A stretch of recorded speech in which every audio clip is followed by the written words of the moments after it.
don't know. It feels a bit more comfortable. Next year is going to be in Belfast.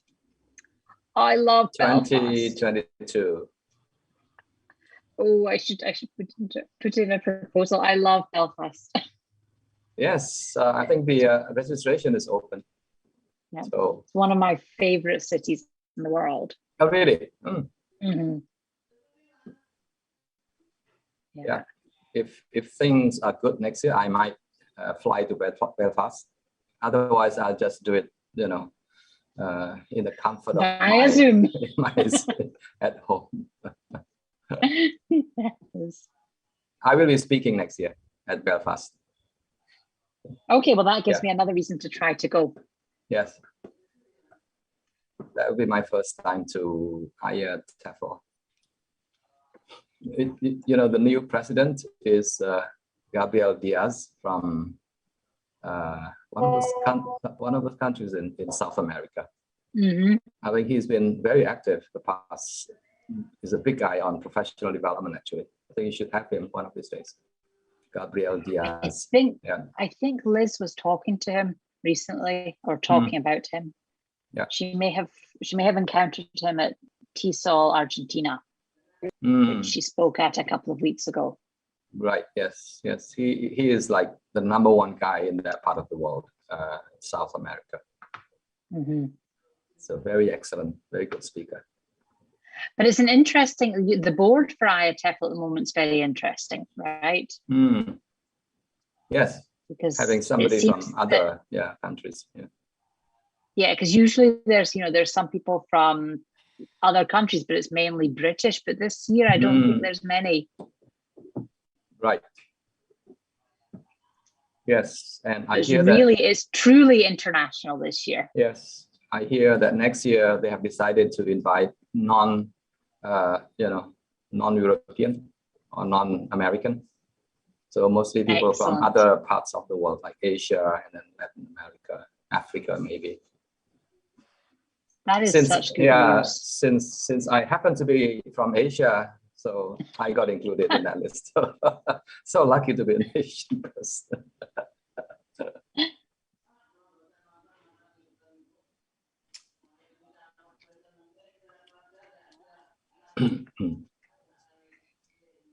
Bu Eka, the other speaker is not here yet. Ibu Nguyen. Nguyen told me that she is going to be the last speaker, Pak, because she has to send her mom to go to the hospital to get vaccinated. Very important. Yes.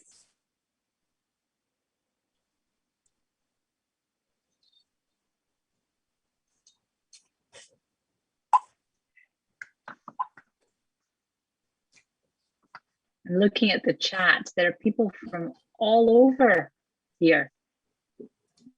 All over the world or all over Indonesia? All over Asia. Right. Including yourself, of course. Mostly from Indonesia, different parts of Indonesia. Yeah.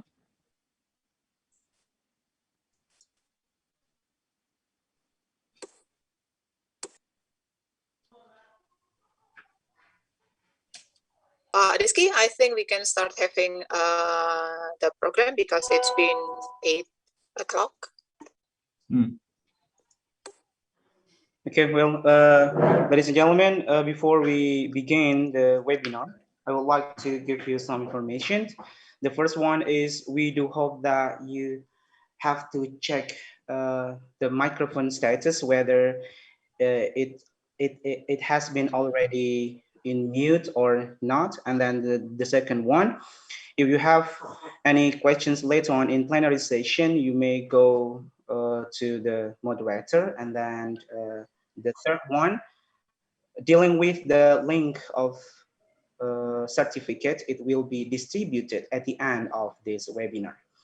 Well, it will begin in seconds. Okay, all right. So it is 8 sharp. Well, good morning, ladies and gentlemen. Assalamualaikum warahmatullahi wabarakatuh. Waalaikumsalam. Welcome to international webinar entitled Developing Oral Communication Skills Using Online Tools for Pre-Service EFL Teachers. I am Rizky Febri as the Master of Ceremony. Alhamdulillahirabbil alamin wassalatu wassalamu ala asrafil anbiya'i wa mursalin sayyidina Muhammadin wa ala alihi wa sahbihi ajma'in amma ba'd. The Honorable, the Dean of Teacher Training and Education Faculty, Professor Dr. Bambang Suparno, MPD. The Honorable, the Chairman of Language and Art Department, Dr. Anurofik, MA, MSc. The Honorable, the Head of English Education Study Program, Eka Wahyuningsih, SPD, MPD. The distinguished speakers, the first, Dr. Lynn Clark from United States of America. The second, Dr. Min Nguyen from New Zealand. The third, Grace Natania, MPD from Indonesia. The fourth, Siti Masefatul Fitria from Indonesia. Well, ladies and gentlemen, let me read for the agenda. The first, singing the national anthem, Indonesia Raya, and continued by hymn of University of Jember. The second one, welcoming speech. The third, prayer. And the fourth, plenary session. Well, ladies and gentlemen, for the first agenda is singing the national anthem Indonesia Raya and continued by hymn of University of Jember. For the committee, I pass the floor.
This meeting is being recorded.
Well, thank you. For the next one, welcoming speech, the Dean of Teacher Training and Education Faculty, Profesor Dr. Bambang Supono, MPD, floor is yours. Silakan, Bapak. Baik, terima kasih. Good morning, everybody. Special Lenny, maybe not good morning, good night ya. Florida, Amerika, maybe X PM. Ya. Oke. Pak Willy, wah bahasa Indonesianya luar biasa. Selamat pagi Pak Willy. Semoga sehat selalu. Lalu Nguyen, Nguyen not in, yeah, might be too late, WK ya. Baik, Assalamualaikum warahmatullahi wabarakatuh. Waalaikumsalam warahmatullahi wabarakatuh. An open ceremony might be, I will be by Indonesian language. Yang saya hormati juga ini Grace dari Indonesia, lalu Ibu Siti Mas Rifatul dari Unta Jember, Kajur D. Ain Rafiq, Kaprodi, Bu Eka, dan teman-teman khususnya di Prodi Bahasa dan Seni, Bahasa Inggris, dan peserta lain yang tidak bisa saya sebutkan satu persatu. Terima kasih atas keikutsertaannya dalam acara webinar pagi ini dengan tema Developing Oral Communication Skill Using Online TOEFL for Pre-Service EFL Teachers. Oral ini merupakan salah satu alat komunikasi di samping komunikasi lisan, dan mungkin ada komunikasi menggunakan simbol pada semiotika gitu ya. Tapi lazimnya oral ini dipakai untuk berbagai proses pembelajaran, baik itu formal, informal, di lingkungan keluarga, dan oral juga dipakai pembelajaran di non formal ya. Artinya apa? Artinya oral ini merupakan salah satu tool komunikasi dalam rangka mentransfer knowledge dari pendidik, dari teachers, dari lecturers ke student. Oleh karena itu saya apresiasi sekali Ibu Eka memperakasai webinar tentang oral ini. Mudah-mudahan budaya webinar semacam ini khususnya untuk memperkuat bahasa ini digalakkan di lingkungan FKIP, dan kita tahu bahwa perkembangan oral itu senantiasa sangat cepat sekali ya. Banyak akronis, istilah-istilah yang muncul dalam bahasa kita, dan itu sulit kita lacak dalam bahasa Indonesia yang baku. Misalnya kata-kata brur, halo coy, dan lain sebagainya. Ini merupakan kekayaan bahasa, dan mungkin kalau kita selama ini mengenal bahasa yang lazim kita pakai itu bahasa internasionalnya bahasa Inggris, lokalnya Indonesia. Oleh karena perkembangan ekonomi banyak dari Cina, maka sekarang bahasa-bahasa Cina ini juga sebagai oral juga dalam lingkungan akademik. Oleh karena itu kajian-kajian lalu pembahasan tentang oral sebagai alat komunikasi ini bagus sekali kalau itu selalu diadakan. Sekali lagi saya terima kasih pada panitia sudah menyelenggarakan ini, dan utamanya kepada narasumber Pak Willy. Thank you very much your contribution and participation in webinar here. And Lenny, thank you very much your contribution and participation in webinar here. Dan Nguyen, Grace, Tasiti Mafroh, saya ucapkan terima kasih atas keterlibatannya dalam pembahasan tentang oral communication ini.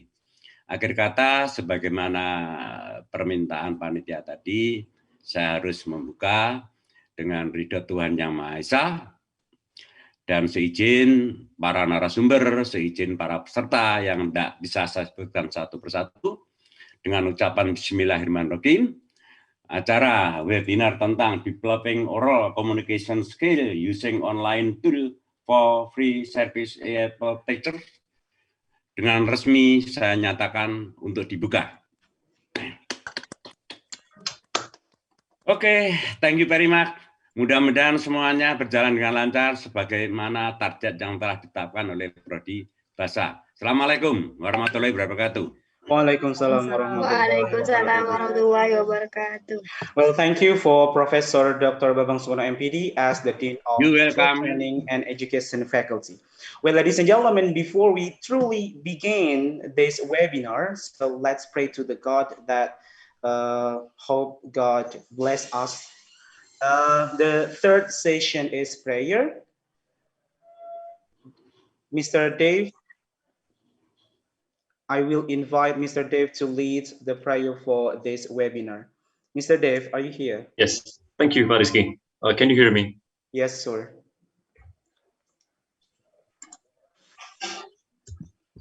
Okay, good morning Bapak Ibu, thank you. Dan selamat pagi.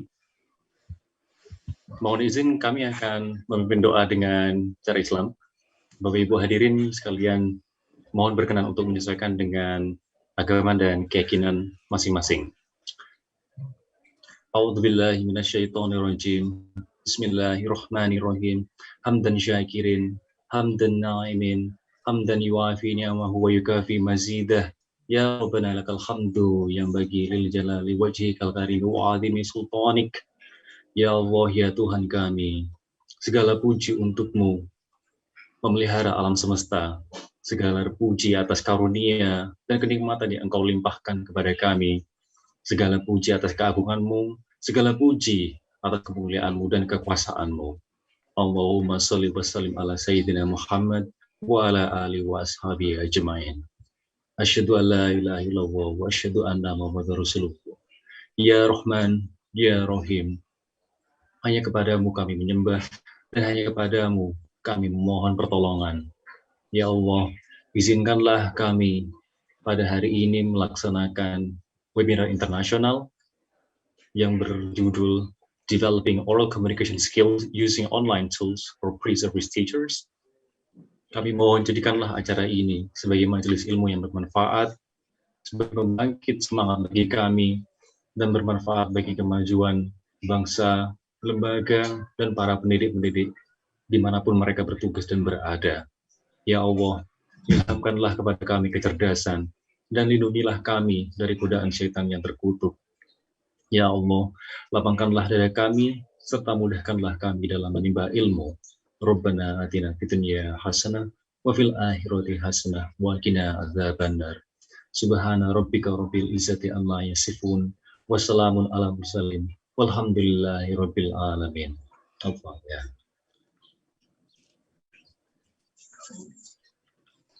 Okay, thank you, Pak Rizky. Thank you, Mr. Dave. Well, okay, ladies and gentlemen, for the fourth agenda is plenary session. As the information, today you will have 4 amazing speakers. The first one is Dr. Lynn Clark from United States of America. Number 2, Dr. Min Nguyen from New Zealand. Number 3, Grace Natania, MPD from Indonesia. And the last but not the least, Siti Masrifatul Fitria, MA, PhD from Indonesia.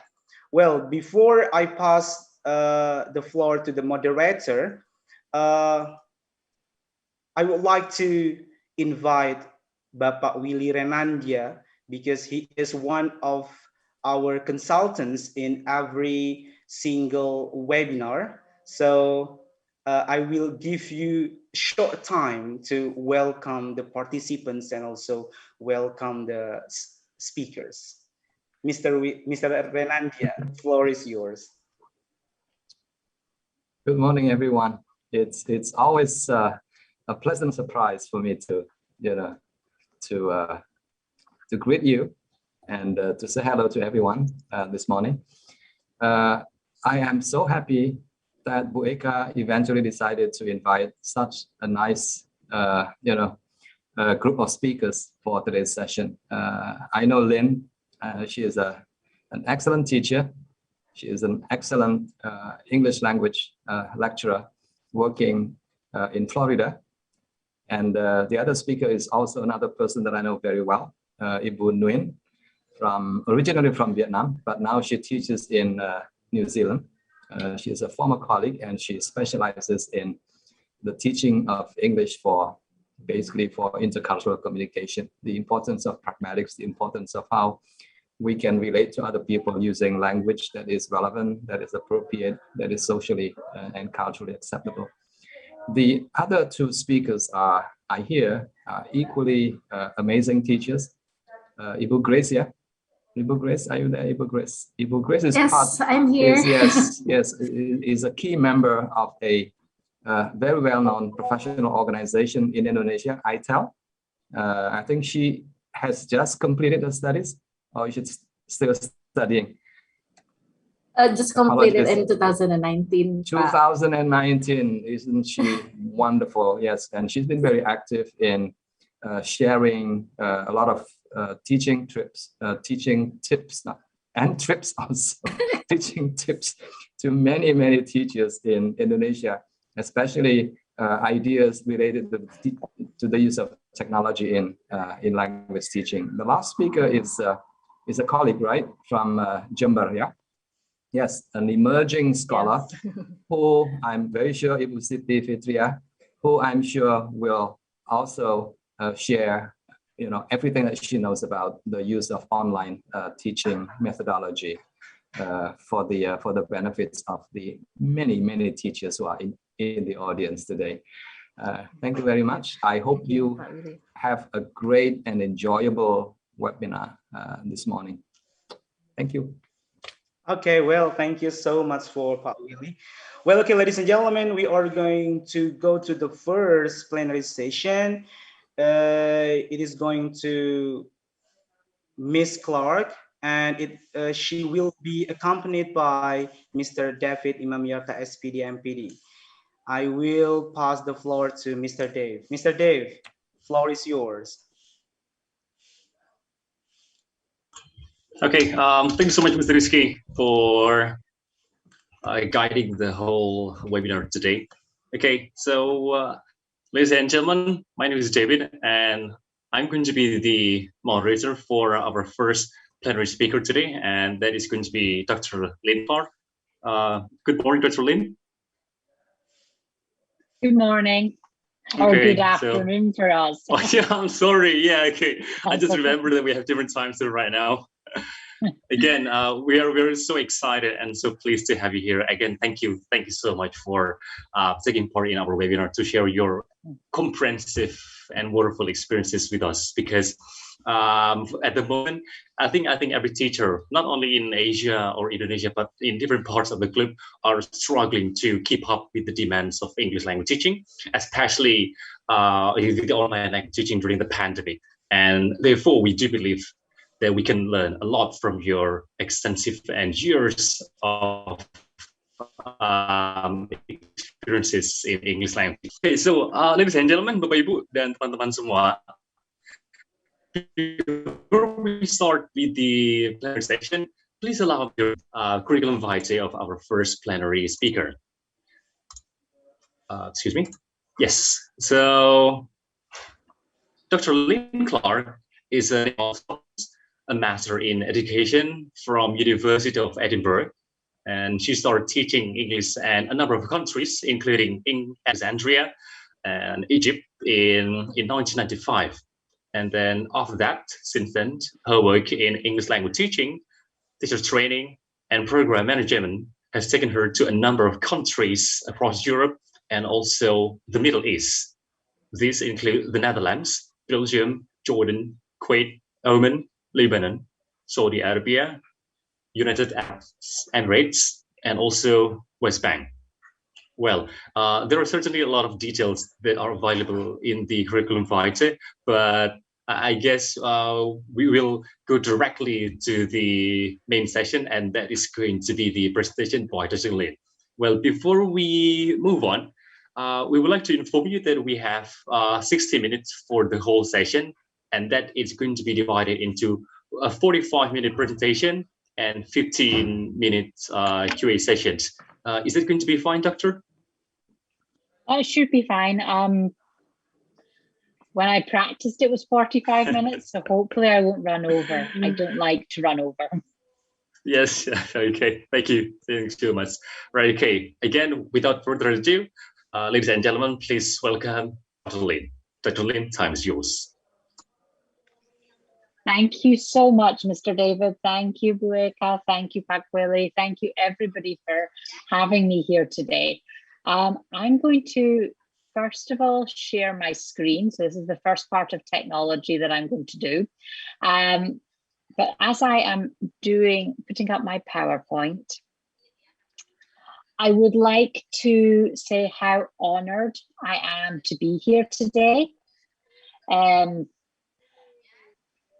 to tell you a little bit about, there we go. So a little bit about my background.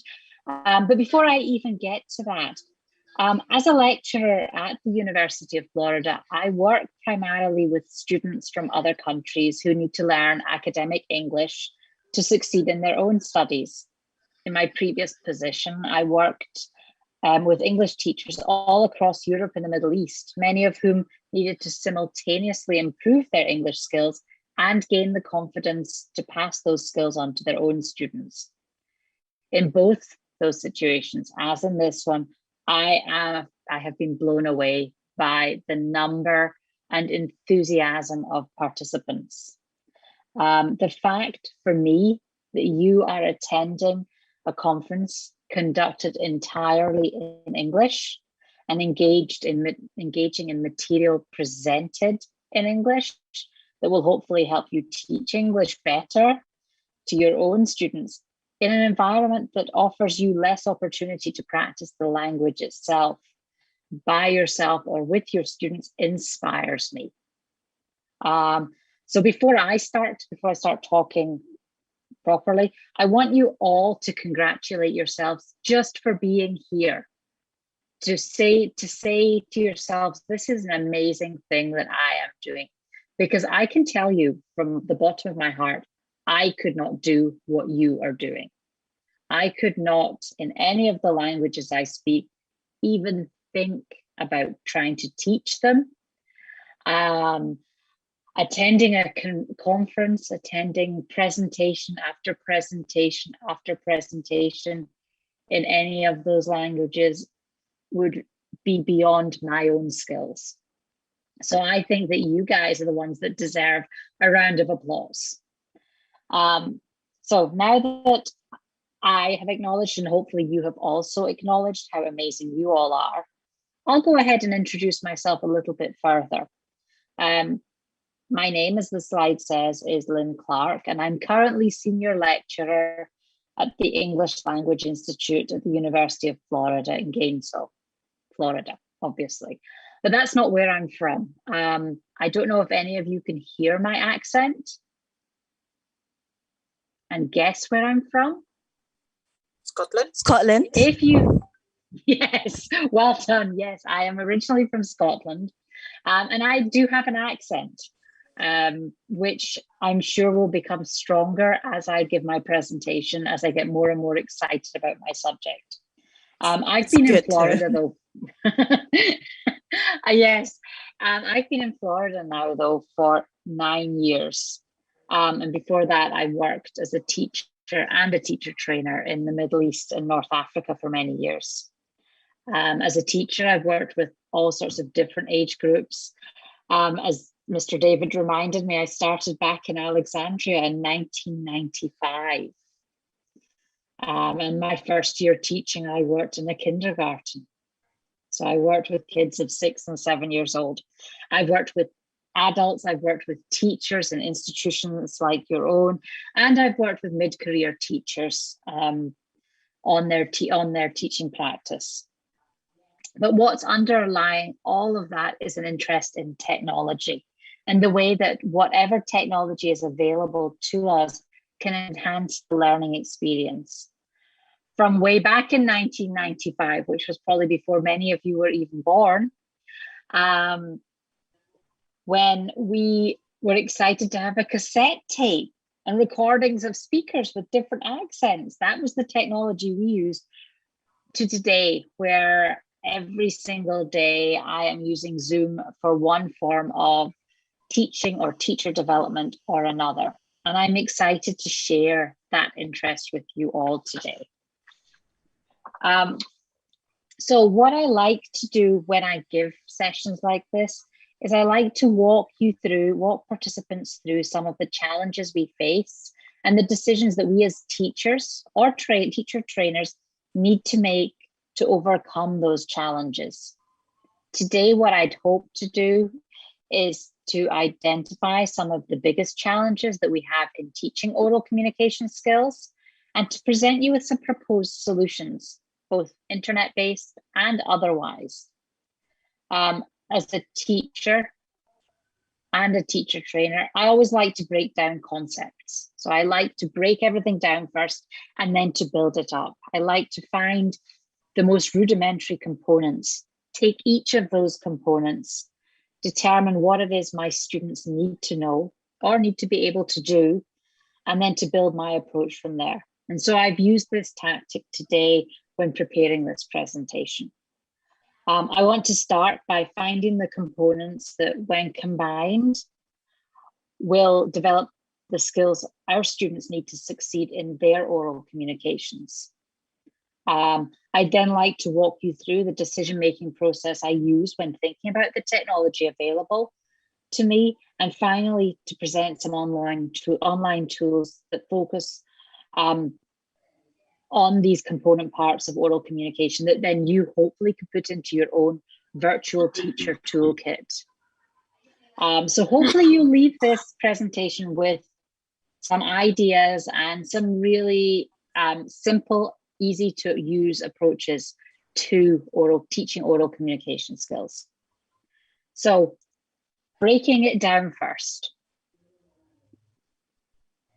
When we talk about oral communication between our students, we tend to focus on the superficial. Can our students speak so that they can be understood, and understood so they can engage? And this is a cycle, and I'll mention this cycle again and again throughout my presentation. In reality, though, I'd like to argue that we need to dig a little bit deeper than that. We need to look at what oral communication skills are and how we can address them. According to Edward Sapir in his work Language, An Introduction to the Study of Speech, oral communication, which he calls speech, is a product of long continued usage. And as such, speech is a non-instinctive, acquired cultural function. So language is a purely human and non-instinctive method of communicating ideas, emotions, and desires by means of voluntarily produced auditory symbols. Don't worry too much about all this terminology right now. I'm going to break it down for you. That's what I'm doing, breaking it down. So what makes up this skill of oral communication? What are its component elements? Well, there are two parts to this. There's listening and speaking. If we take Sapir's definition and we look at it, what he says is that speaking is the particular movements of our speech organs, our mouths, our voice boxes, our tongues, our noses, even anything that we use to speak. And we use them and we assign them, these movements, to elements of experience. And we do this in order to create sounds that, when combined in a specific order, are comprehended by the hearer of the sound. That's what you're doing right now. You're listening. And listening, like speaking, is the particular actions of our listening organs, our ears, our brains, where we associate this combination of sounds that we hear as assigned to a particular element of experience, whether we share an understanding of that experience or not. And that can be responded to by the hearer, who then becomes a speaker. So how many of you are confused now? I know I was when I put this down on paper. So let's name these processes. Let's name these sub-skills, and you should recognize this diagram. We're naming them.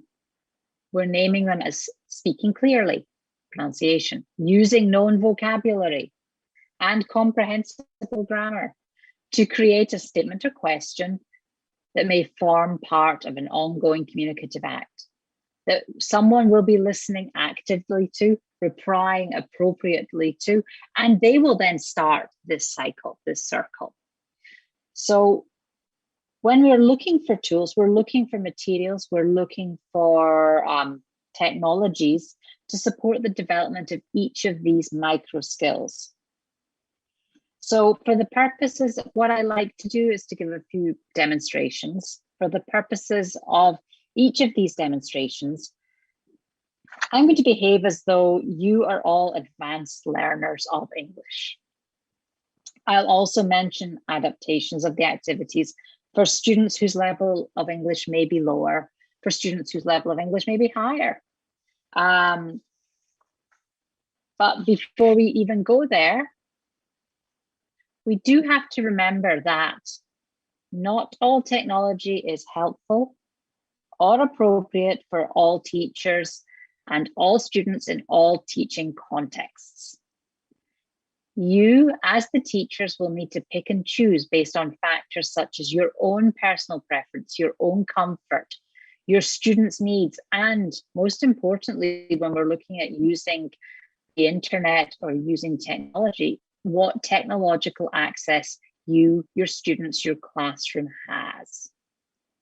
We're not all in the same situation or the same position to be able to use some high tech equipment in our classroom.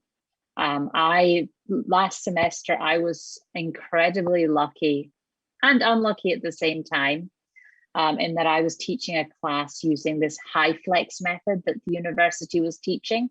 It was using during COVID. And what we were doing was that I was in the classroom with a limited number of students. We were all wearing masks, and I had 2/3 of my class was Zooming into the classroom. I had the best internet connection ever because there were a limited number of students on campus. I had access to all of the different technologies in the classroom. I had it was amazing. I had all of these facilities. And so I was able to play. I was able to use all the different technologies available to me. But what I forgot the first day was that my students who were online, my students who were logging in from home, some of them had low bandwidth. And so when I'm trying to play a really high bandwidth video, they're not able to watch it. So you always have to think about the technology not just being appropriate to the classroom, but being appropriate to your learners as well and to their contexts. So that's my caveat, that's my disclaimer. So as we go through this, hopefully I've tried to choose different activities and different technologies that aren't going to be difficult for bandwidth. So what I'd like to do to start is to set you a very quick task. So if you are able, and only if you are able, I would like you to pull up your internet browser, and go to menti.com. That's MENTI.com. When you get there, use the code 13554118.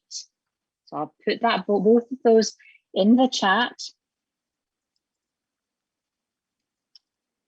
And the code is 13554118.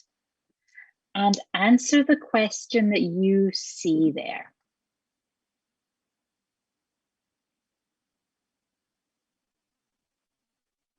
While you do that, I am going to switch screens.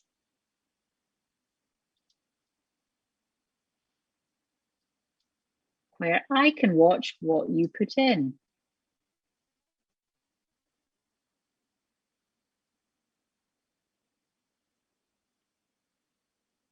So I have 6 people have put in answers. 7.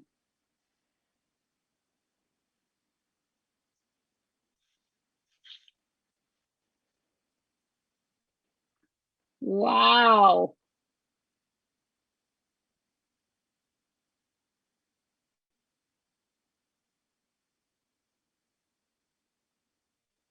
Look at all this. I'm really disappointed to see the word pizza up there.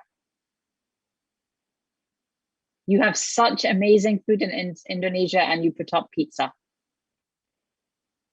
I guess it's the universal food. Okay, so as you're putting up your own words there, your own favorite meals, the program is creating a word cloud. You can see, I can see from this, based on the size of the different words here, I can see that the majority of people, their preferences for fried rice. So as you look at this, the bigger the word is, the more people have written it down. So meatball is popular, pizza is popular, noodles are popular. And this can go on. You can all add as many different favorite meals to this as possible. Now, I did this for 2 reasons. One, I wanted you to see what this looks like because it's fun.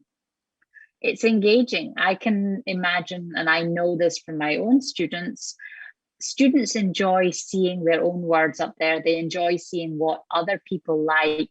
They like to answer questions that are quite straightforward. And this is one way of doing it.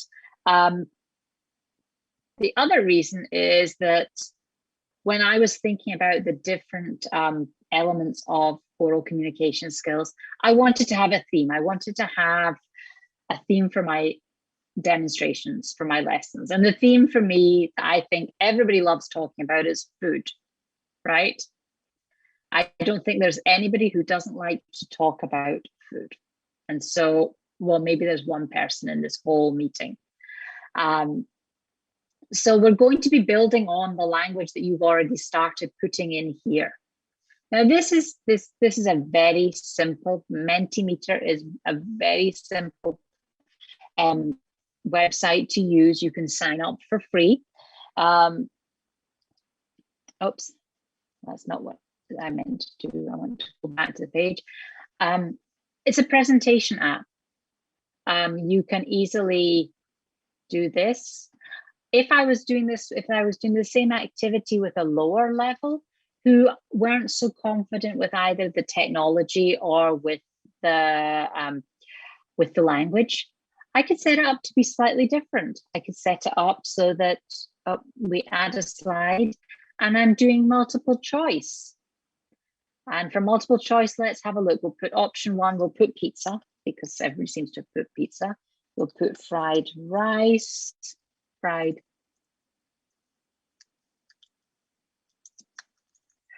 and we'll put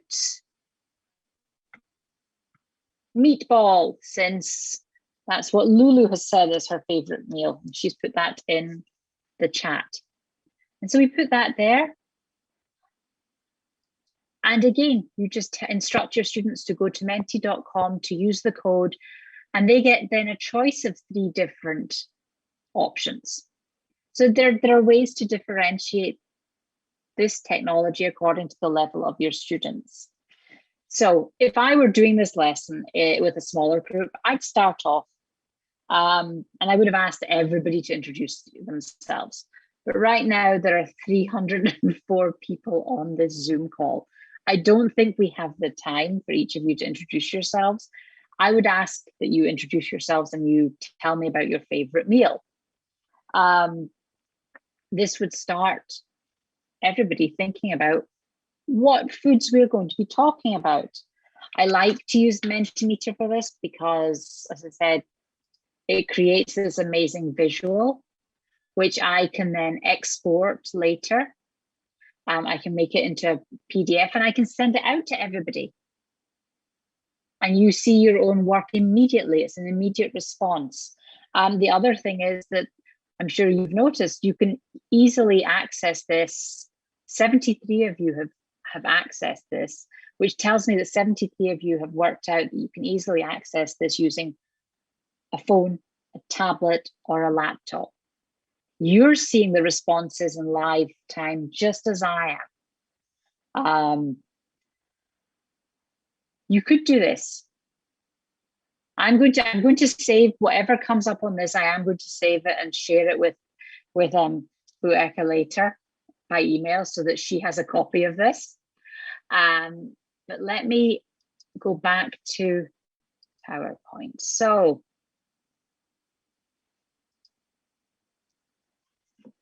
that's one way to start. It's one way to warm up. It's one way to get the conversation started. There are other online alternatives. As I said, you could use the multiple choice function if your students are, if you need to provide your students with more input. You could use the poll option on Zoom. You could use some in-person alternatives. Think, pair, share. You know, ask the students to think about their favorite food, talk to the person sitting next to them, and then everybody shares. You could have people come up and write their favorite foods on the board. There are many other alternatives for a starting point, but that then sets the scene for our topic, which is going to be our subject, which is going to be food.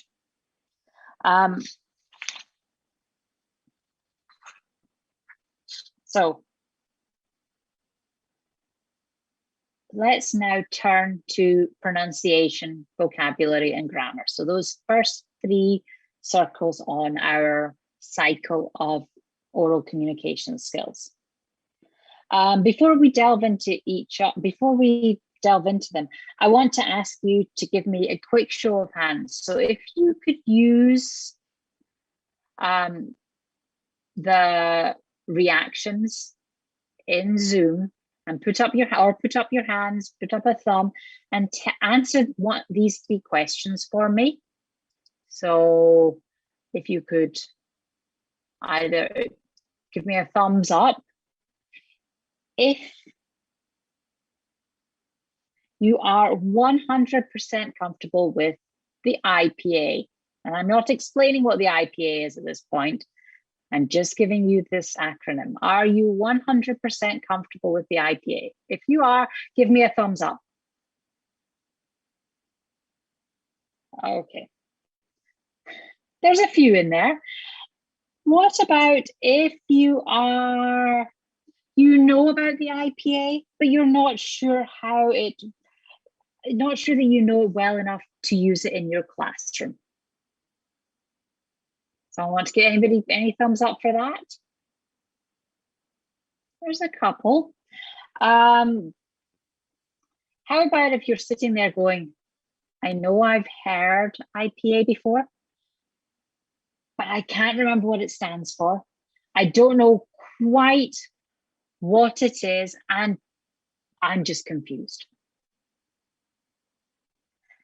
Any of those answers is a good answer. Okay, the IPA is not for everybody. The IPA is the International Phonetic Alphabet, which when I show you what it looks like, you may recognize. I personally fall into the middle of the second group. I know what it looks like. It looks like this.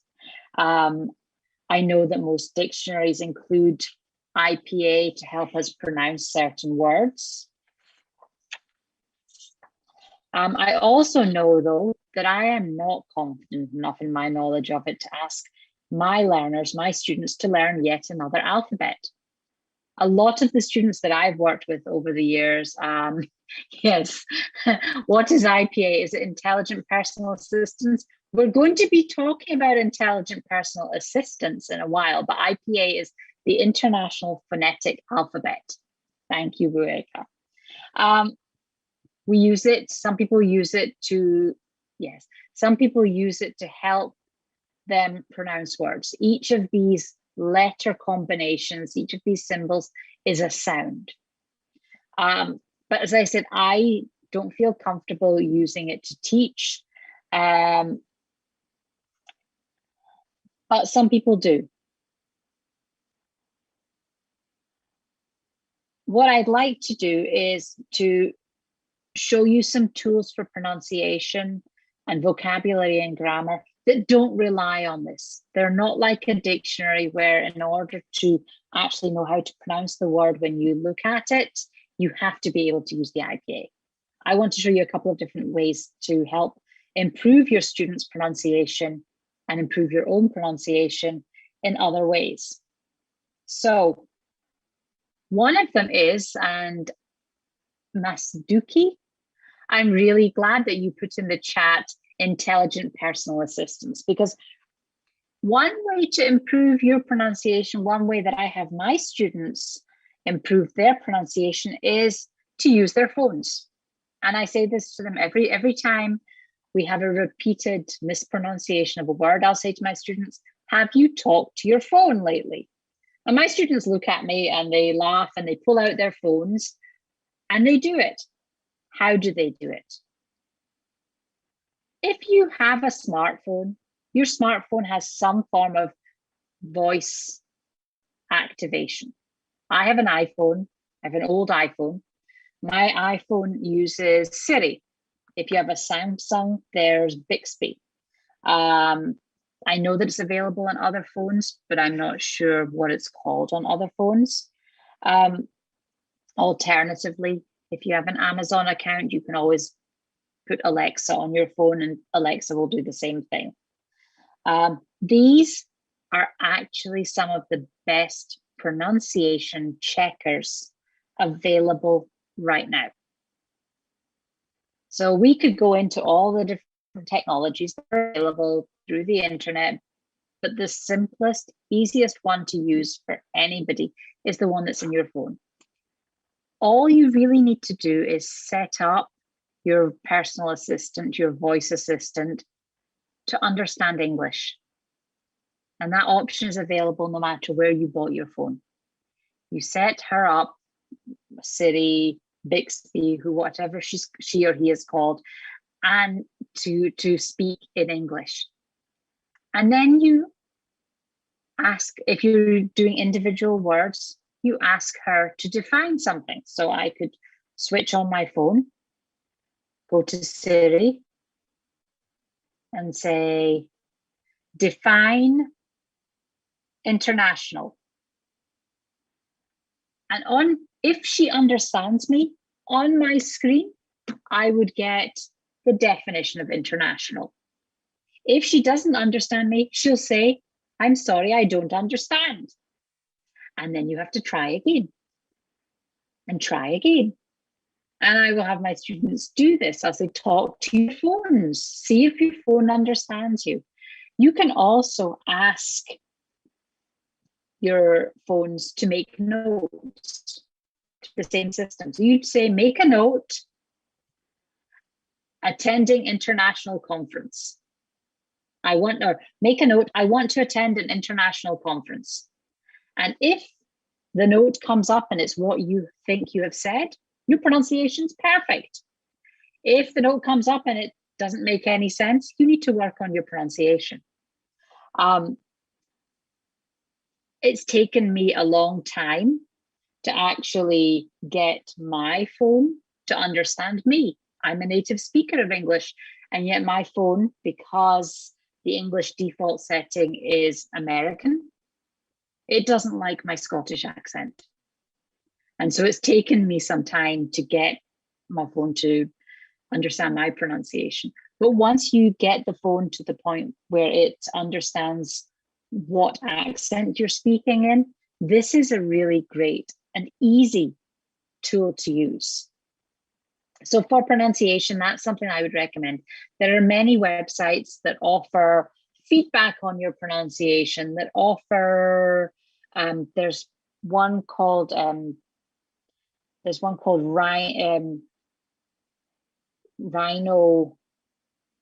Rhino Speak, and it offers individualized feedback. But when you sign up for them, what happens is that then they want you to pay. And we shouldn't have to pay, you shouldn't have to pay for something that's free on your phone already. So I'm a strong believer in not just making sure that your technology is appropriate for your classroom, for the students, for yourself, for what's available. I'm also a strong believer in using what's available for free and what's available that you already have in your hands. So for pronunciation, use your phones, speak to your phones. If you're driving in the car and you have your phone talks to your car, you can always just drive along and say, hey, and talk to your phone and get immediate feedback from your phone. I also like, I like to use, there is an overlap between pronunciation and vocabulary, and I like to use dictionaries. I like to use online dictionaries. My preference is the Merriam-Webster dictionary, but that's a personal preference. There are many, many dictionaries available to you online. All of those dictionaries do similar things. And again, I'm going to quickly click on this and show you.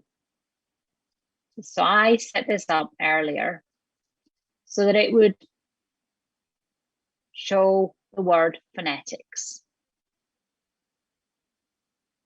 Okay. One thing that you'll notice is that, look here, there is the IPA. This is how it's spoken. But the other great thing about these dictionaries is that you can listen to how it's pronounced. Okay, so you have all these available to you. And again, I use these in the classroom. I have my students use them to listen to repeat after. I might say to my students, hey, look at this list of words, find it on the dictionary. And every single time you are giving an instruction like that, and your students are doing something on the internet that you have instructed them to do, they're using the language, they're listening, and they're following an instruction. That's oral communication. Because by following the instruction, if you think back to our cycle, by following the instruction, they're providing an appropriate response to your communication to them. So even if you think that this is just fun for them, they're actually participating in the communication cycle. So I use Merriam-Webster and I use Quizlet. Oh, I use Quizlet. Okay. And I'm going to try to pronounce your name, Bueka, based on the recording that you left me earlier in WhatsApp. And that's another opportunity. So if you have WhatsApp and you don't know how to pronounce something, ask somebody and ask them to leave you a recording. Bueka, I asked her how I pronounced her name because when I was doing research for this presentation, I actually found an article written by her about Quizlet and about mobile assisted language learning. So as Wah Tuning Sai. Wah Tuning Sai. Okay, so I maybe got 3 out of 10 there for my pronunciation. As Wah Tuning Sai points out in her paper on mobile assisted language learning, Quizlet has several functions that we can use in the classroom and out of the classroom. I've created, so based on our theme, food, I've created, here we go. Again, I'm switching screens. I've created a list. And this list is the list of vocabulary for today. It's flashcards. You can have simple flashcards. On one side, you have your vocabulary. On the other side, maybe a picture, maybe a definition. You can go through the vocabulary like this. I create these lists for my students. My students all download the app. Again, it's for free, so I create the list. My students download the app, they join the class, They can then, again, tip of their fingers, using their phones, which more students have phones than have computers. They can then quickly flick through these flashcards. But what I really like to do with my students is to play games with vocabulary and with pronunciation. So the other thing about this is when you put the flashcard up, you can also ask it to pronounce the words. So if I study the flashcards up here, I click the card to see the word. I can ask the flashcard to give me the pronunciation. But what I really like to do is once my students have studied these flashcards is to spend some time in class playing Quizlet Live. I don't know if any of you have ever played, so we're going to do a very short version. The first 5 people to sign up will get to play. And be very short. So I'll set it up, and this is very easy to set up. You're playing on your own. We're doing this. You should be able to simply either go to Quizlet Live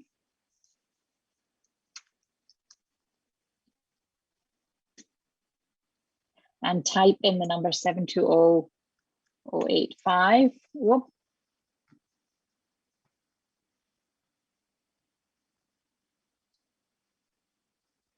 I'll take the music off. I don't think you need the music. So the first 5 people who can log into this get to play.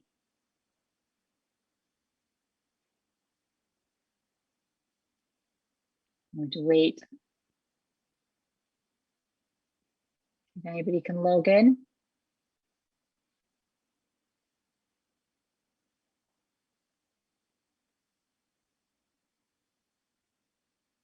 No.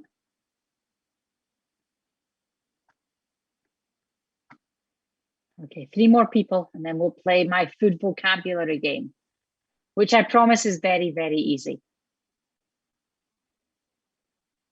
It's only 8 words.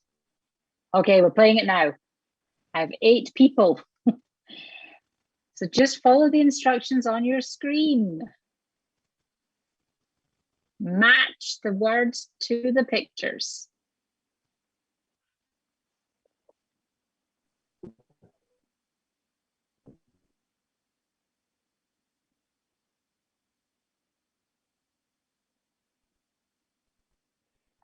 Oh.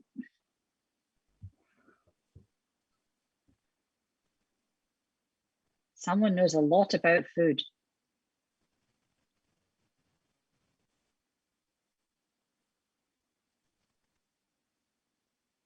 I can see either the cheetahs or the pumas are going to win. There we go. So Debbie, congratulations. You won. You knew all my food vocabulary. So let's go back to presentation.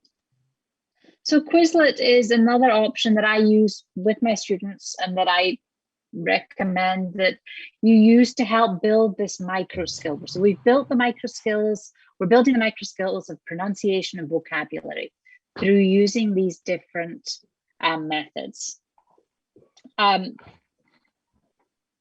There are other similar web-based programs that you can use. There's Kahoot. I don't know if any of you have used Kahoot. So we're building, we've built some pronunciation skills. We're building the vocabulary as we go along, the vocabulary of food.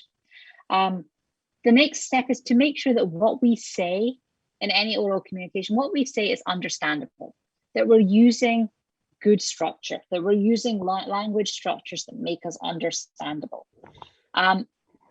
There is not a better website or app out there than the BBC's Learn English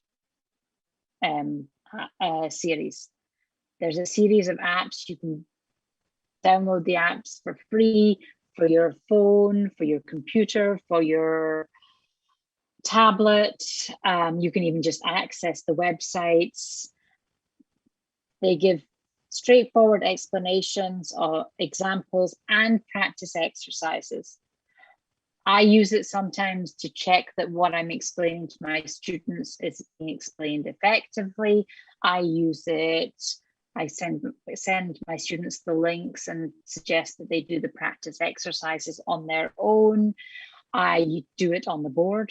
So I'll project it onto the board and have a student come up and use it. There's all sorts of different ways to interact with these with this website or with these apps that help your students build their own confidence. And again, if you're instructing them to do this, they are participating in the process of oral communication. So, and I have looked at many, many, many resources, and every single time I come back to this. And one of the reasons I come back to this is that there are some great YouTube channels with teachers who teach grammar or teach pronunciation or teach vocabulary in an amazing way. But there are also some really terrible ones. There are ones that are very inappropriate. There are some great blogs, there are some great sites, but again, that along with every single one of the great sites, there are some really bad sites. And so I go with what I trust because I know that this is appropriate. So we've talked about three of the micro skills that we need to be able to communicate effectively. Once we've got what we want to say out, once we've spoken, now it's down to the listener. And this is where we're teaching a different set of skills. We're teaching the skills of active listening and replying appropriately. So developing our students' listening skills. Sorry? Developing our students' listening skills is another micro skill we need to work on in developing oral communication skills. There's two components that our students need to understand in order to be able to participate productively. The first is being able to understand what's being said. And the second is to show that they understand what's being said. Here we go, the old cassettes. I'm not sure how many people here actually recognize these. This is what I used to use when I started teaching back in 1995. I always say I started teaching in the last century and we used cassettes. I remember being so excited walking into my first ever classroom that we had a cassette player. And it was a cassette player with a little timer on it so that I would know when each single activity started on the cassette. Nowadays, we just click and we go from track to track or from word to word, and we don't have to worry about it.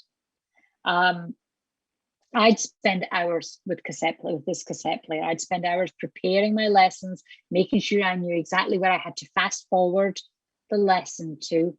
I'd spend hours getting my friends to record for me so that my students were getting other types of English. They were getting English and other accents.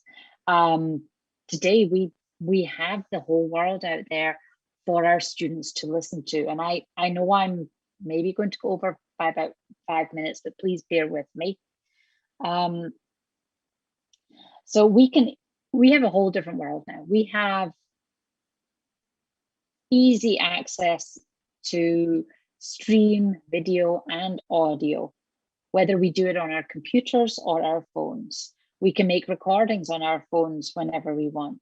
We can send audio files to each other, just like Rueka did to me today. And I still managed to mispronounce her name, and I apologize for that.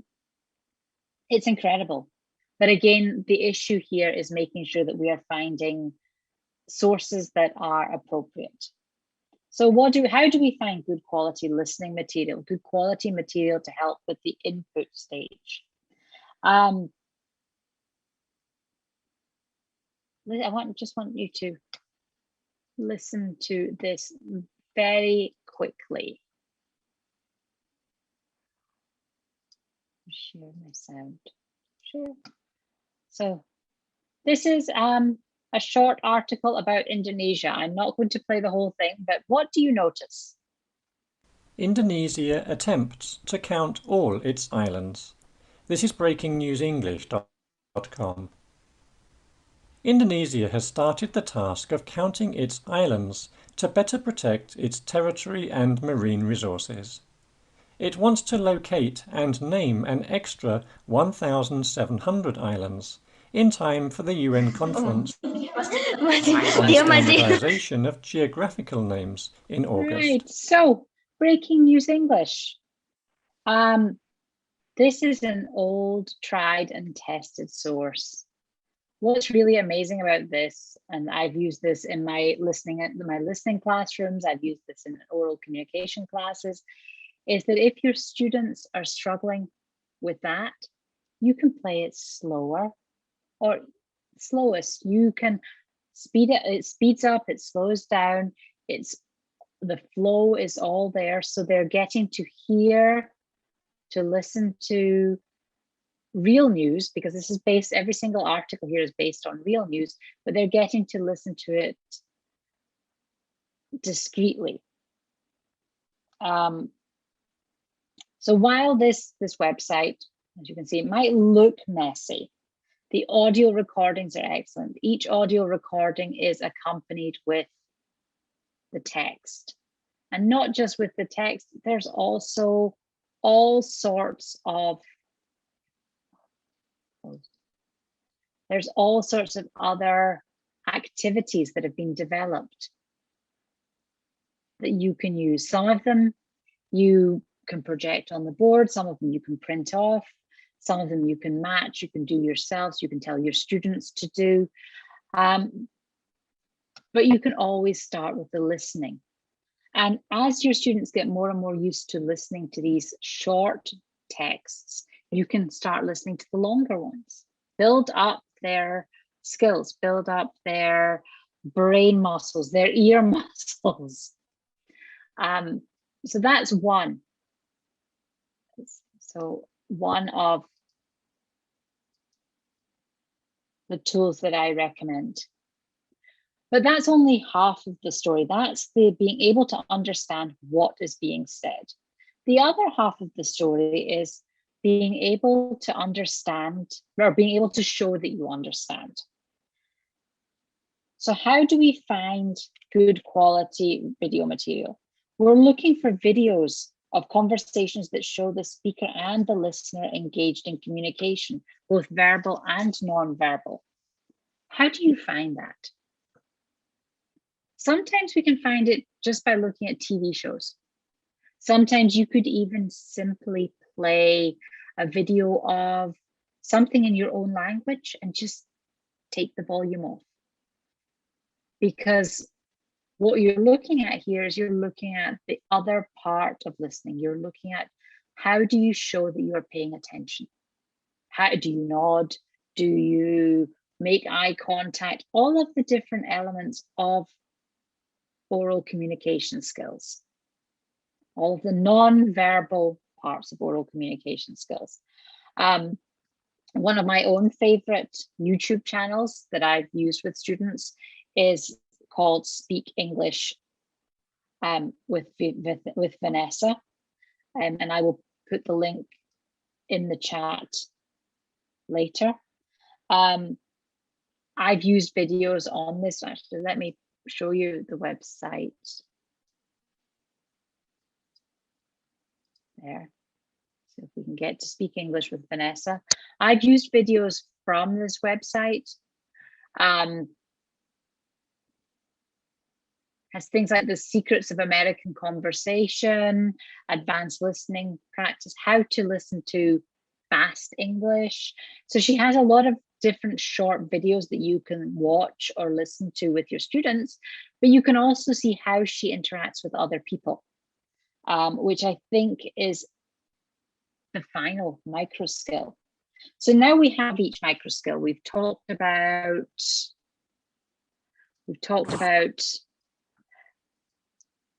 vocabulary, we've talked about pronunciation, we've talked a little bit about grammar, we've talked about active listening, we've talked about putting it all together. How can the internet and technology help us? How can it help us as teachers? If you're teaching in person, pull out your phone, record the action, play it back to your students, send it to them, have them watch themselves, give each other feedback, showcase their progress. If I were teaching online using Zoom, I would use the record function on Zoom to record groups of students communicating. Again, I'd play those videos back to them. Ask them, do you understand yourselves after the fact? Ask them, is there a better word? Pause it, ask them.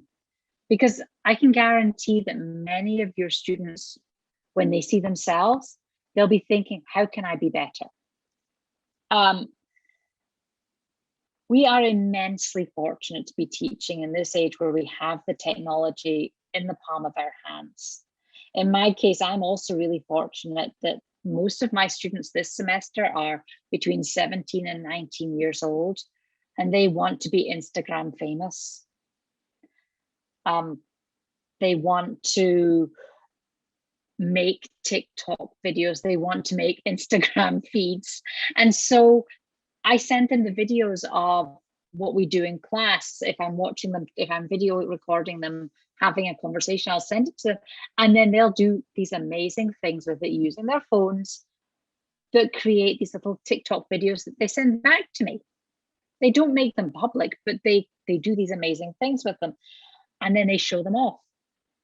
They like to showcase what they're doing. They like to showcase it in different ways. They like to sometimes even post things on social media, although I do try to make sure that if they're doing that, they've got everybody's permission. So to wrap up, yes, I'm so glad other people, I'm so glad other people enjoy speak English with Vanessa.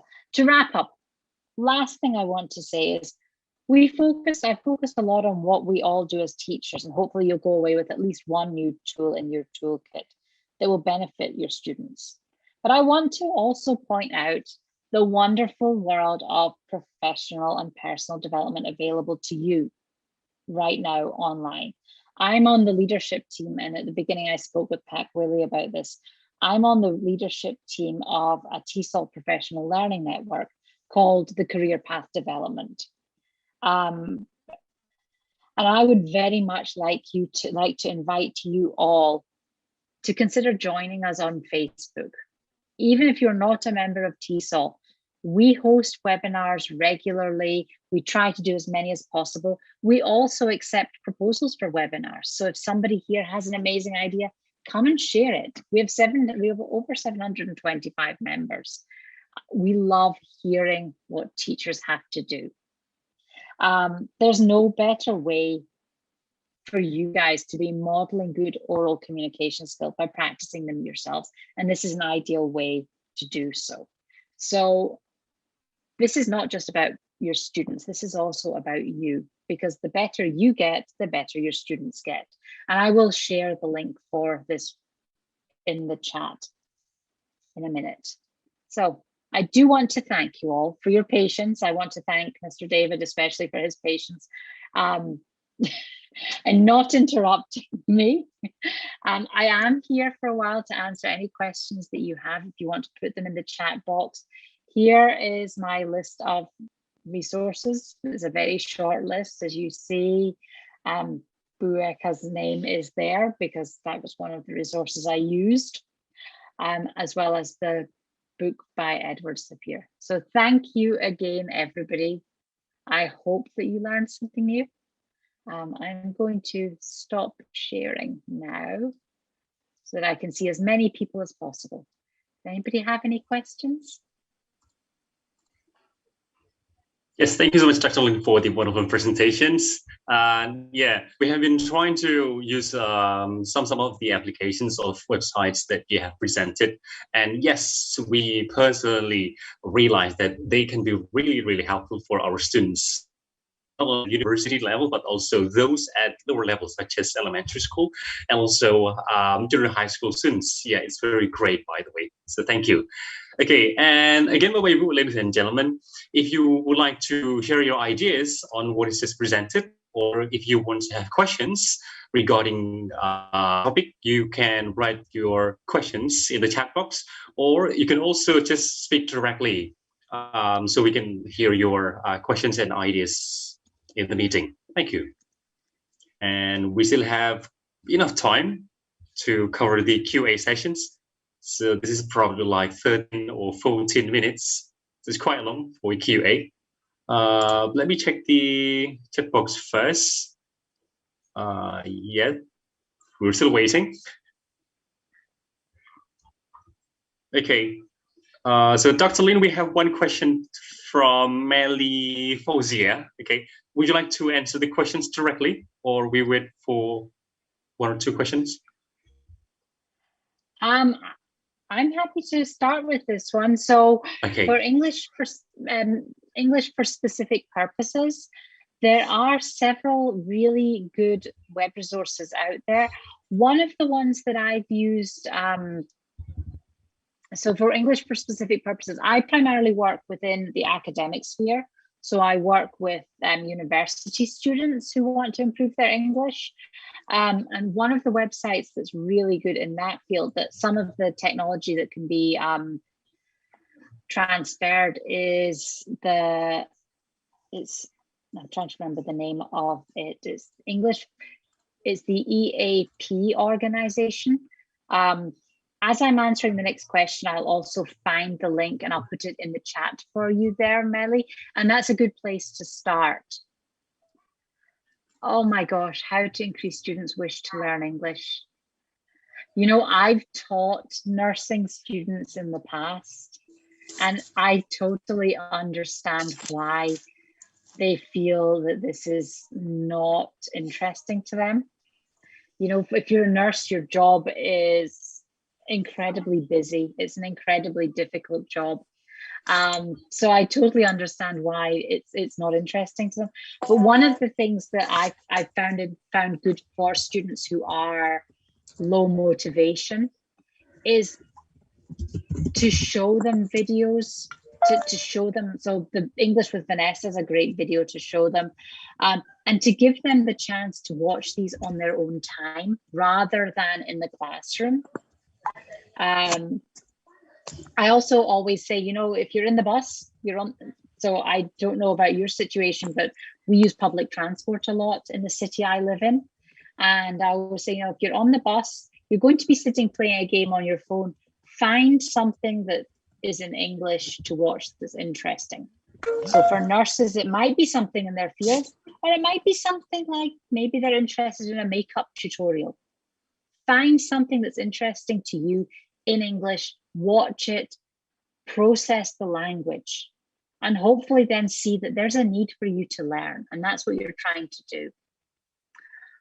Is it really effective to teach speaking through online? Oh my gosh, speaking, that is such a great question.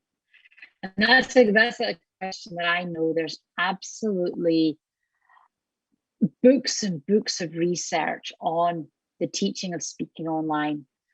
Speaking, like English, like any language, is a skill. And the only way to improve at it is to practice, practice, practice. Sitting, as you've just done, patiently for 45 minutes and listening to somebody isn't going to really improve your speaking skills. What it will improve is your listening skills. What will improve your speaking skills is by speaking. So I think if you are looking at teaching speaking online, using the breakout rooms in Zoom, having your students speak to each other, giving them specific tasks to do that they have to do in English and they have to complete and then they have to present back on them, will hopefully give them the chance. It's more difficult if you're teaching in a homogeneous language group. For me, I can simply split my students up and say, hey, you're from Venezuela, you're from Saudi Arabia, get together in this room. The only thing they have in common is English. They have to communicate in English to do it, but for you, it's a bit bigger challenge. And I think that's when teaching speaking online is really tough. And it really is just about giving them the space to practice with you there to give them the feedback. Oh my gosh, I'm trying to go back through the questions.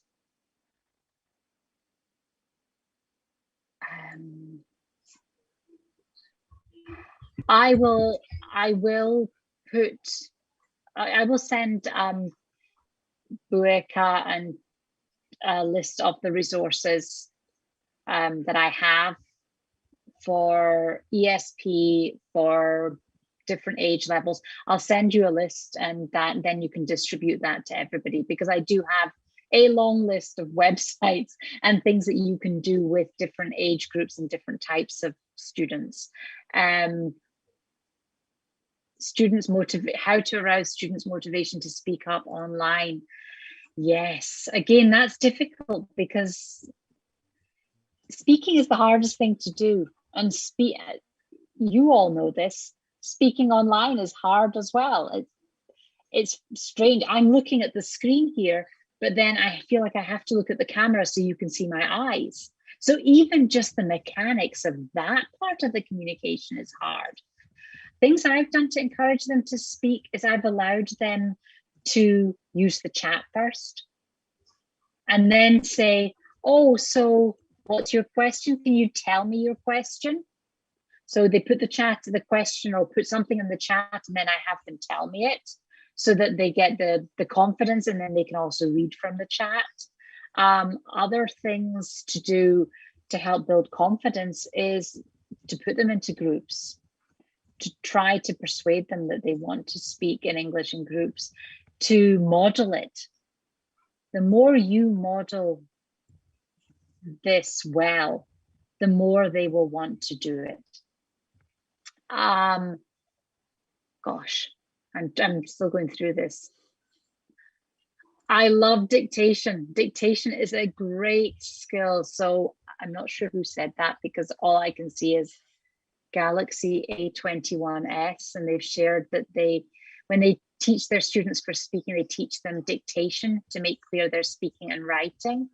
And I love dictation. Have you ever done, in a classroom situation, have you ever done a running dictation or a walking dictation? So that's where you put what's being dictated, or the text at the front of the classroom. You put the students in pairs, and you have one of them be the dictator and one of them is the writer. And so the student who is the speaker goes up to the front, reads a paragraph, turns around, goes back to the other student, and then dictates what they saw. And this is a great activity for them to also build their communication skills in terms of listening, in terms of writing, but also in terms of reading and speaking. So you're switching the skills up. It's not just listening and speaking, it's reading and speaking. It's not just listening and speaking out, it's listening and writing. So yeah, dictation's a great tool for this. I wish there were, and this is one of the searches I've been doing lately, is I wish there were a dictation tool available online, an app for it, but I haven't found one that I like or one that I feel is appropriate. Oh gosh, Revi, an effective assessment. That's a whole presentation in and of itself, assessing oral skills online. Actually, the same conference that Bueka's paper was from, there was somebody presented there on, there was another paper in that presentation pack about assessing oral presentation skills online. I can look it up and send that as one of the links for you if you wish. And that would be a good starting point for that. Where are we?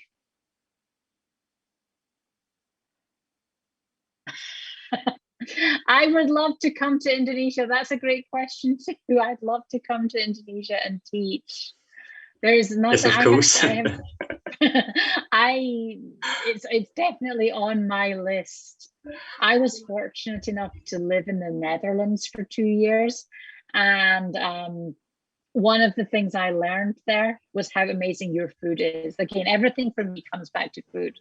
But yes, the food drew me to learning more about your country. And through that, I've seen so many amazing pictures, watched so many amazing videos that I would love to come. I have friends who were English language specialists in Indonesia, and they had such an amazing time that, yes, that's on my list one day. I can't. Yes, of course, we are going to be waiting for that. Let's see. The use of ESP in vocational school is not particular in terms of material. So Nurul, are you still there? Can you explain your question? And then Abraham, you have your hand raised. Pardon me, Darlene, we have so many questions, but we only have like 1 or 2 minutes to cover the whole sessions. Perhaps we are going to deal with one last questions. I'm sorry. Okay, so that's absolutely. So Abraham, you have your hand up. Do you want to actually ask your question? Yeah, I prefer talking to typing. Thank you. Yes. First of all, thank you for the chance for the committee to hold such webinar. I'm really glad to joining. Well, actually, I got 2 questions. Is that okay, Mr. David? Yeah, I think we still have quite some time to cover both questions. The quicker you ask, the quicker I can answer. All right. Yeah. Before I give the questions, I'd like to share some tips for all the teachers here. I just found out a good website and a good application called gather.town. Gather, the root word of gathering, gather.town. It's such a Zoom application, but the students can play games inside and more interactive stuff to do that. So later you could try by yourself. Gather.town. That's the name of the website. I might share it on the chat. .com, is it? .com? No. Gather.town. Town. Oh, town. City. Town. Yeah. City, okay. TOWWN. All right. And these are my questions. It's I'm just curious, is there any meaning behind your Zoom name? She, her, hers. Are you using your Zoom name to teach students too, or? Yes. Well done. Yes, that's one thing. So sometimes when people put up their Zoom names and they don't put up their videos, so I'm modeling this. I want my students to know what pronouns they need to be using to describe me. But if I turn off my camera right now, you don't know if I'm male or female because my name is actually both. I know male Lynn's and I know female Lynn's. And so especially for my students, I'm never quite sure. And so if I model this, then they switch their cameras off, then I know that I'm talking to a female or I'm talking to a male. All right. And I know how to refer to them. So yes, and it's part of teaching. So it's how do I want to be referred to? All right, that's cool. So are you willing to do a collaboration later on in the future with my private course? How can I contact you? Absolutely. So any of you are welcome to contact me. I'm going to put my email address in the chat. Oh, thank you so much. So any of you are welcome to contact me through this. I would love to hear from you all. I'd love to hear ideas, anything that you think I can add to my presentation, any other ideas that you may have. I'm definitely open to feedback because that's what we do. So I think, David, that's maybe all the questions. Yes, thank you, Dr. Lynn. Yeah, thank you. Thank you, Ms. And thank you again to Mr. Abraham for the questions.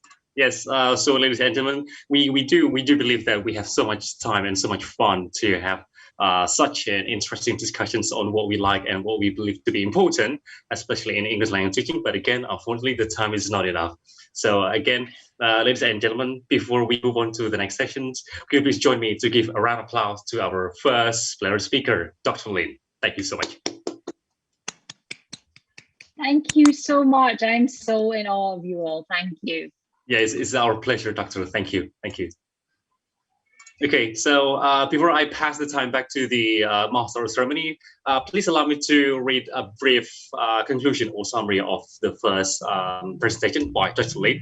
So, ladies and gentlemen, as we can see, we can have so many options in terms of technology, especially with the current development of technologies, be it web-based or mobile-based technologies.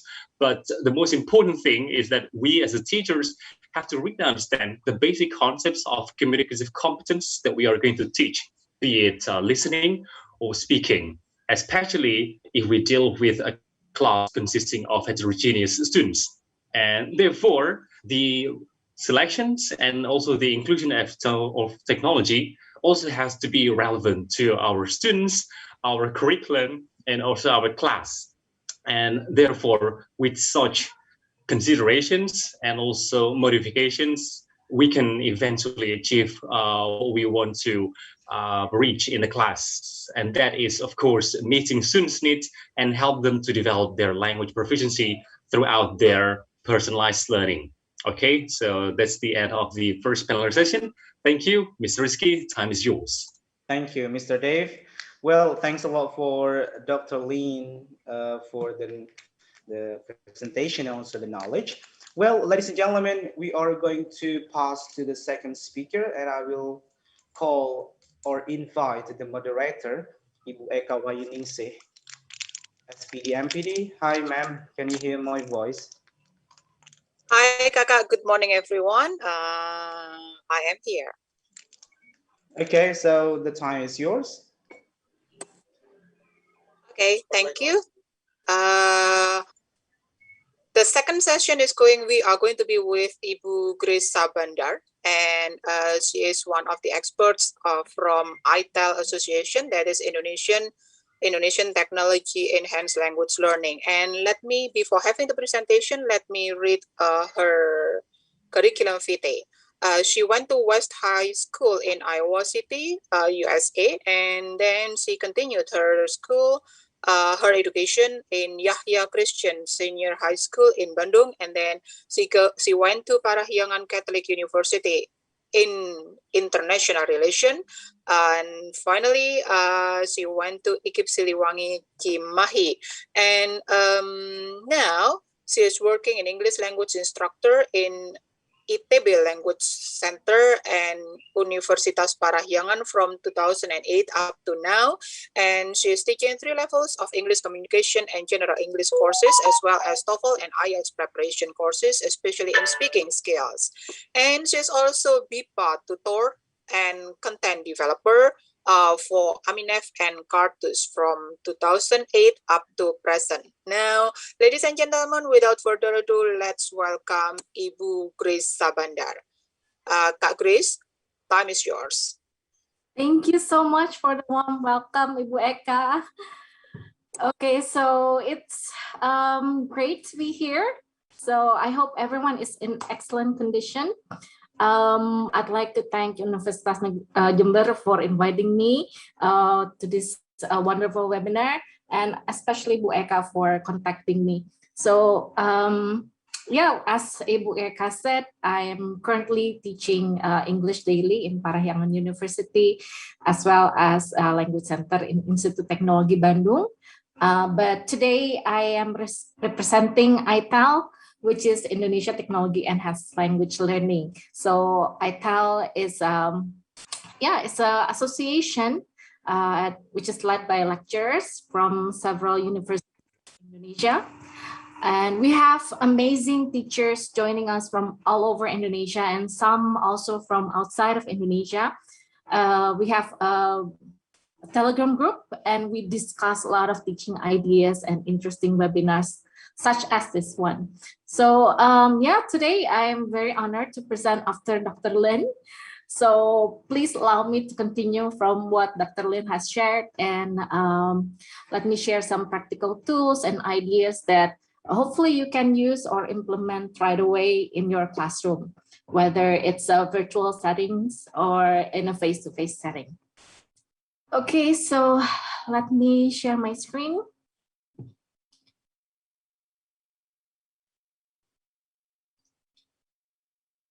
Okay, so hopefully you can see my screen already.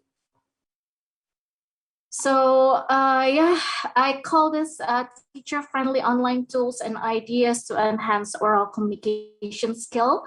So yeah, as previously mentioned by Dr. Lynn, that we do have a lot of online tools, and sometimes we're overwhelmed with the tools, right? And so I'd like to focus on just some online tools and ideas that are friendly to teachers and also for the low bandwidth. Okay, so yeah, this is IPAL. Yeah, so this is an association, and yeah, we have been an association since 2018, but before that we have a conference, and Ibu Eka joined us there as well. So that's when we first met Ibu Eka. Yeah, and so yeah, we're very happy to continue this collaboration. Okay, so yeah, before we go to the tool, it has been a year of online learning. So I'd like to join, I like to, okay, so, all right, so I want to ask you and invite you to share your story. In 1 year, what do you remember most about the emergency remote learning or teaching experience? Could you please share your story in the chat box? Tired. Bad signals. Okay, what else do you remember most, or what is yeah,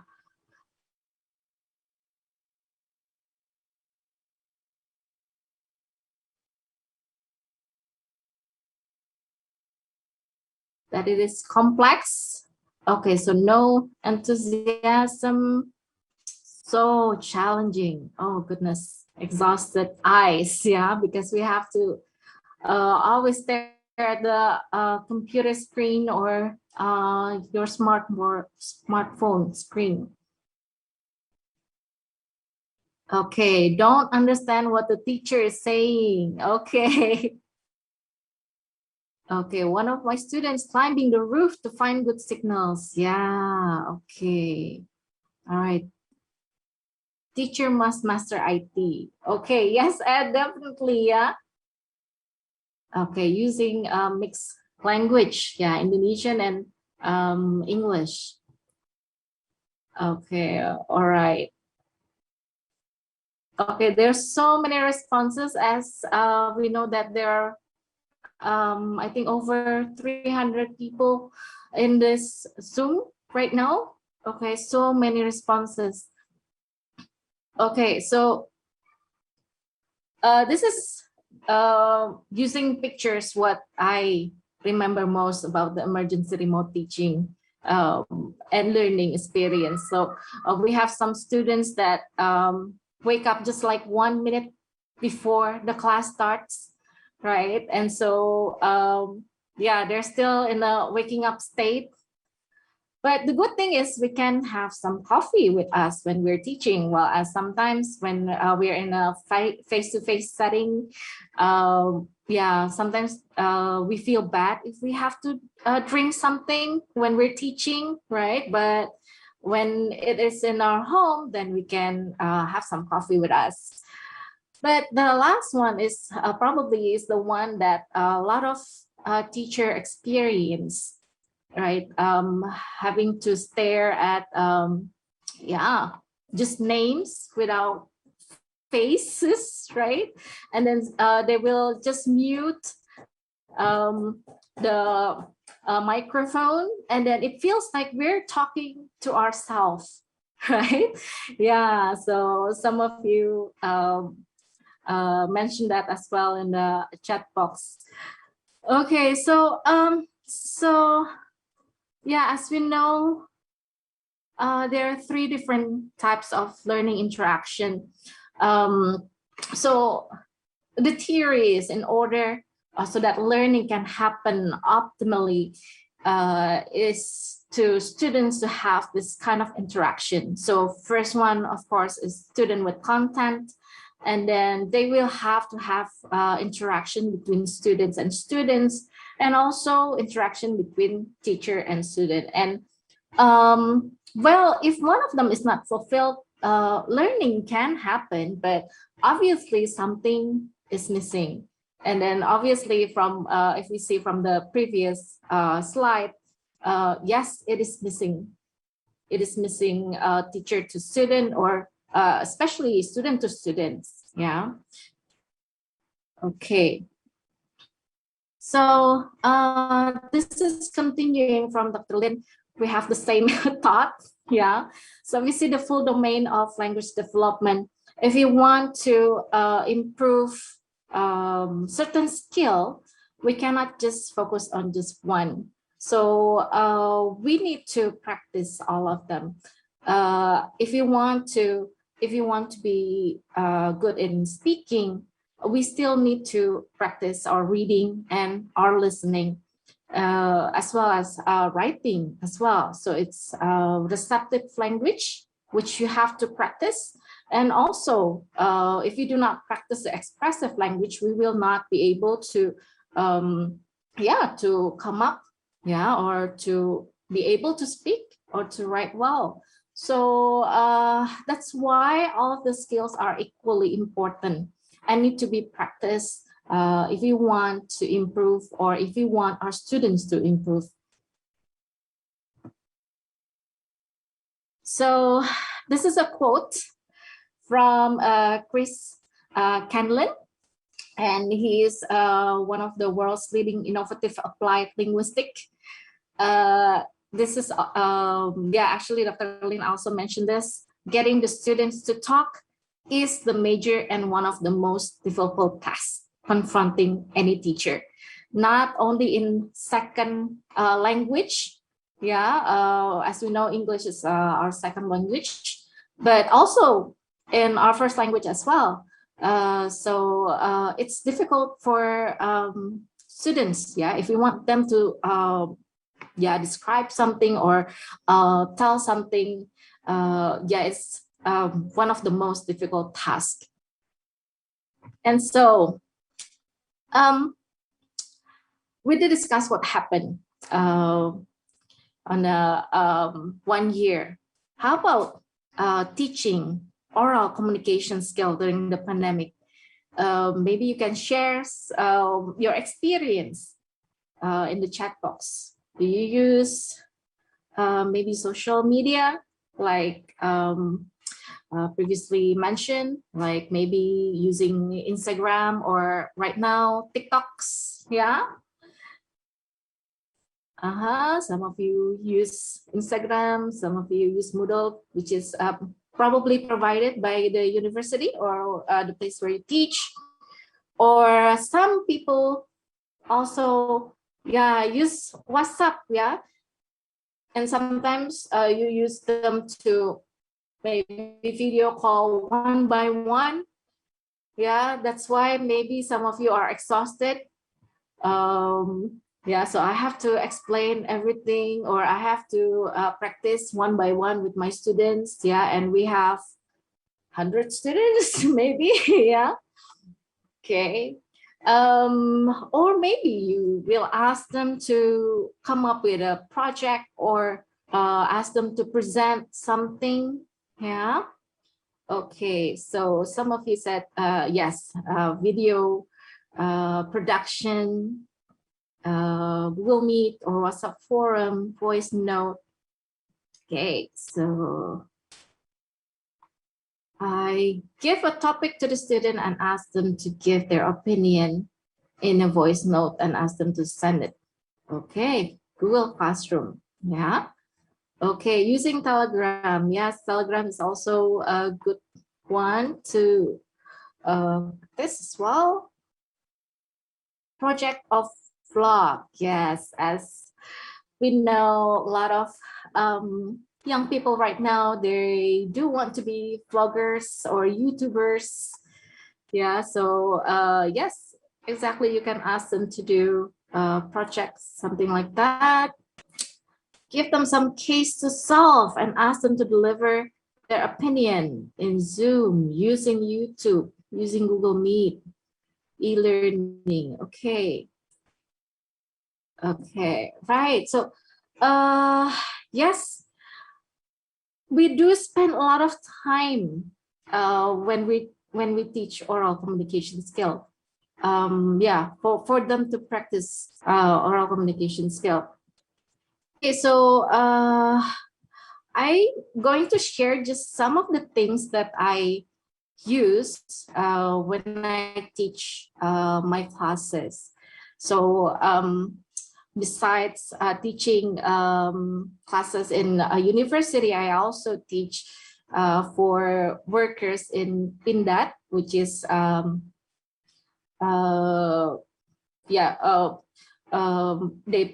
they produce weapons and tanks in Indonesia. Yeah.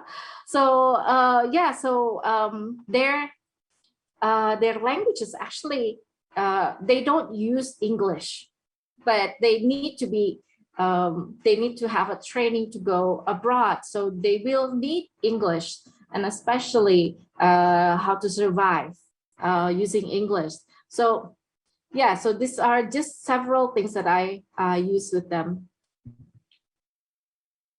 Okay, so vocabulary is very important. I mean, if we don't have any vocabulary whatsoever, then it'd be impossible for us to come up with a phrase or a sentence, right? So before we can be able to produce communication skill, we need vocabularies.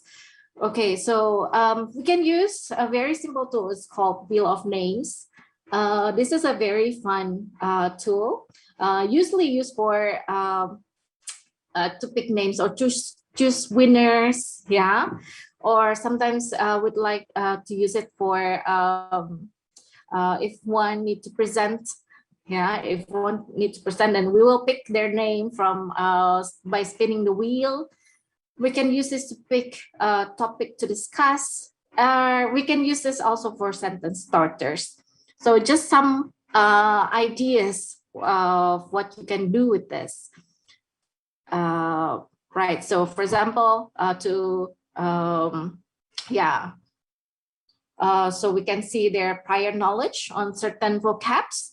We can play name 3 things, yeah. So spin the wheel, and then also ask them to name these 3 things. For example, like this one, just spin the wheel, and then see that it requires you to name 3 food or drink to bring when traveling. Okay, so and then you can ask them to just write it on the chat box, or maybe if maybe 1 or 2 people can just mention it right away with open mic if you're using a Zoom or Google Meet and such. Okay, and then another idea, okay, is to play Would You Rather game. And this is, as I know, in Instagram, there are a lot of Insta story that, do such things like, would you rather do this or would you rather do that? And so you can use this as well. I use this for this example. Are you a flashbacker or are you a backpacker? And then see if you choose going with plane instead of economic seat in boat or train, then you are probably a flashbacker. Yeah. Okay. So then after doing a few rounds of spinning the wheel and then answering some question, and then maybe sharing between you and your students, they share their answer, and then you can say like, okay, so he is a backpacker, or he should be a flashbacker because of blah blah blah blah blah. Yeah, so this is just an idea. Yeah, just an idea to ignite discussion and for them to use their language in a comfortable way. Yeah. All right. So that's wheel of names. There are actually a lot of different things you can do with this. You can use two wheels, and then you can ask them to make a sentence, yeah, using two different words, yeah, or different vocabs from the two wheels, yeah, and a lot of different things. So yeah, maybe if one or two of you have used wheel of names, then you can share some ideas on the chat box as well. Okay, so moving on. Another one that I use is bamboozle. Bamboozle is for group game. Yeah, so they will work in teams.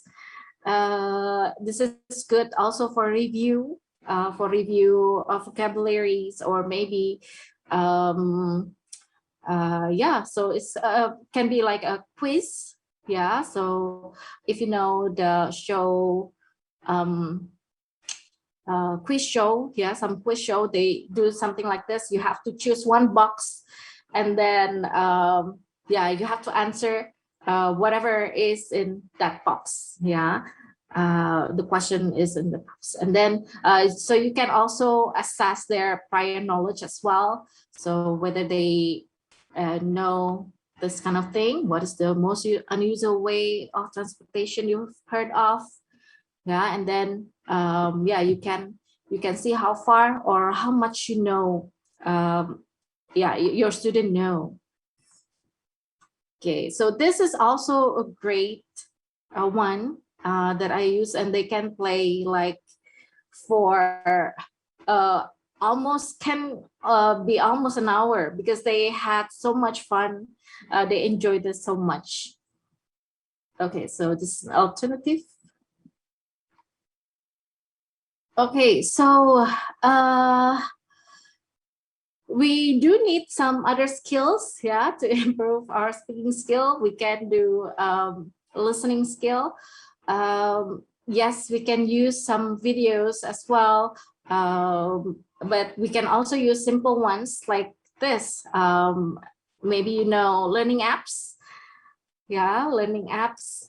I'm pretty sure some of the teachers here know learning apps is quite popular because it is very low bandwidth. It's easy to use. You don't have to use application, new application to access this tool. So yeah, so you can use the text-to-speech tool, which is embedded in this application. Yeah, very, very simple to do, very simple to prepare. They have tons of ready-made quizzes. Yeah, a lot of different tools, but what I really like is the text-to-speech tool, because you don't have to record yourself. They already have different yeah, different voices. Yeah. Okay, so I will just try this one with you. Okay, so once you can scan the QR code and then try it yourself. This can be considered as a self learning experience. Okay, so in order to fill in the blank, you need to listen. It's usually a great idea to travel with a good blank, so you don't get lost. Okay, so even though it sounds robotic, but at least the pronunciation is, yeah, it's appropriate, right? So yeah, you need to replace the blank with a word, right? So in this case, you can just like fill in and put in the answer. So you might need to listen to the recording several times. Yeah, so you can just answer it here and then you can listen again for the next one. Oh, let's see, let's check this one. I always buy lots of blank s when I travel because I like to remember the places I've traveled to. Okay. Yeah, and then so you can just put in your answer, and then once you complete this, then you can. Okay, so obviously the red ones are wrong, yeah, and the green one is correct. So you can ask your student while waiting for to continue to the topic or the main activity. You can ask them to practice around with this, yeah, learning app. Okay. All right, and you can also app smash them. I use Canva a lot. In this presentation, I also use Canva. I think we all know Canva, and then there are a lot of use that you can use with Canva. So you can combine them together and then put the links for the learning apps. Yeah, so they can practice by themselves. You can group them. Yeah, so you can ask your students to do it, like 3 different things to do, very short ones, as a warm-up before the main activity. So you just give them like around 10 to 15 minutes to practice and play around with the listening and vocabularies. You can also give instruction and audio as well. So instead of just writing the instruction, you can record the instruction. I'm using Fukaru. Yeah, Fukaru is so simple to use. So you just go to fukaru.com, and then there's a place where you can record. So just press record and then just give the instruction, and then you can just copy the link and then paste it. If you're using WhatsApp group, yeah, because there maybe your student doesn't have yeah, a great your student cannot access maybe like Zoom or Google Meet because of the gadgets. Yeah, so they can only use WhatsApp.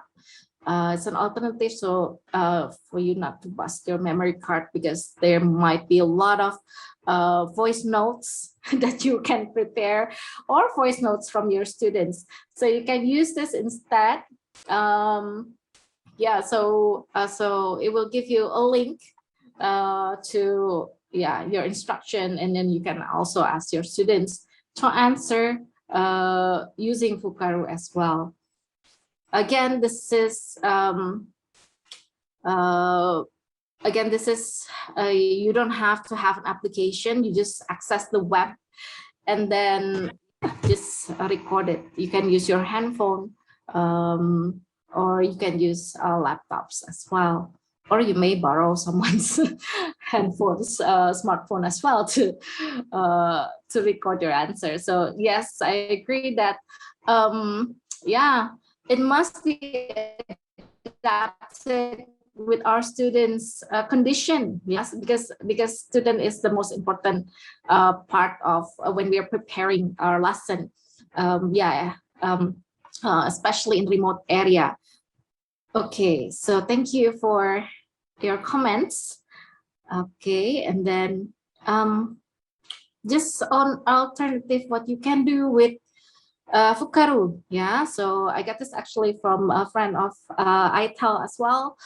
So you can give prompt using picture instead of text as well, or yeah, so you give them picture and then ask them to complete the next bubble. Yeah, so they can record their voice yeah, to complete the bubble beside it. So just maybe you can send them through WhatsApp group, and then students can record their voice and then just copy and paste the link on the WhatsApp group. Okay, so prompt the student with picture instead of just regular text.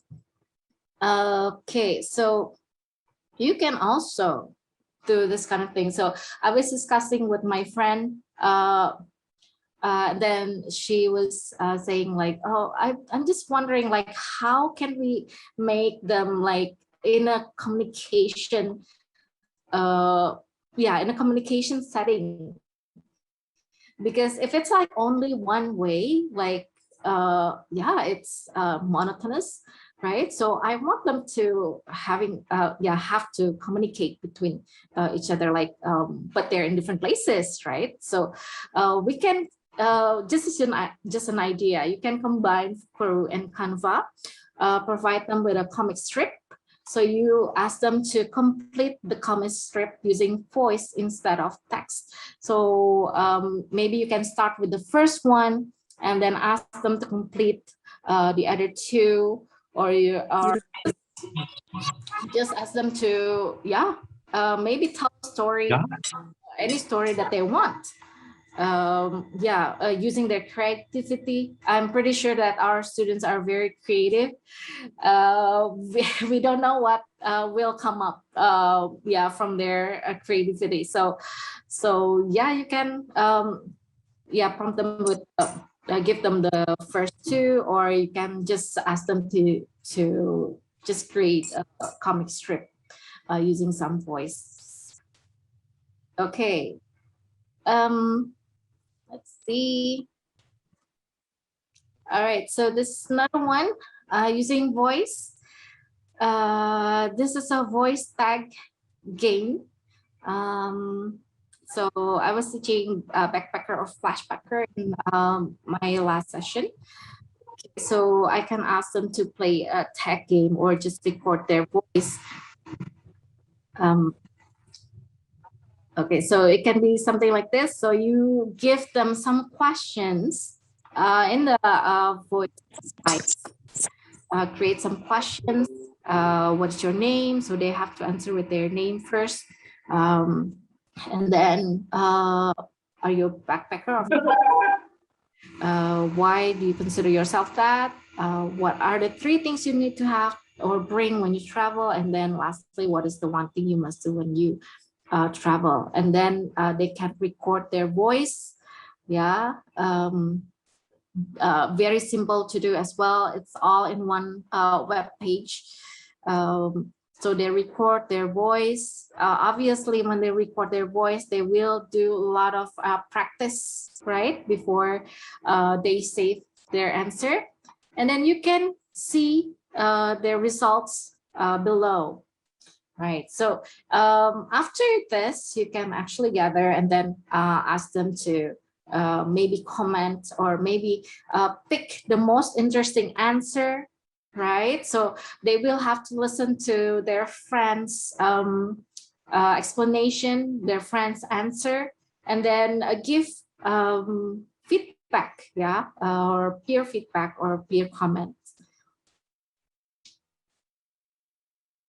Okay. All right. So pronunciation. Yes. This is also Dr. Lynn also mentioned this as well.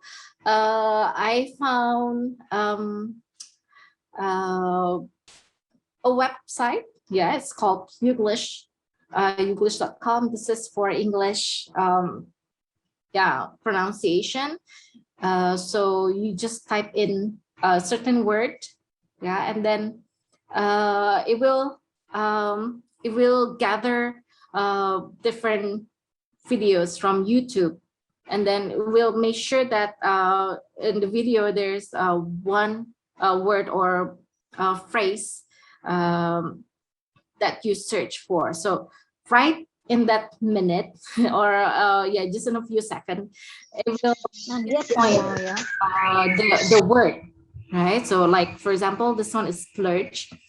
So splurge, they will find a video, right? They will find a video. Some videos, there are 392 in this case. So you can just go by the videos and then listen to how people, real people, pronounce splurge, yeah, or yeah, whatever word that you want to search for. Okay, so real cases, real people from YouTube. Okay, so that's checking the pronunciation, which is also important. Okay, and also Google is our friend, right? So we can check and practice pronunciation also using Google, right? So you just go to Google and then you just type in like how to pronounce certain word, and then it will it will take you to this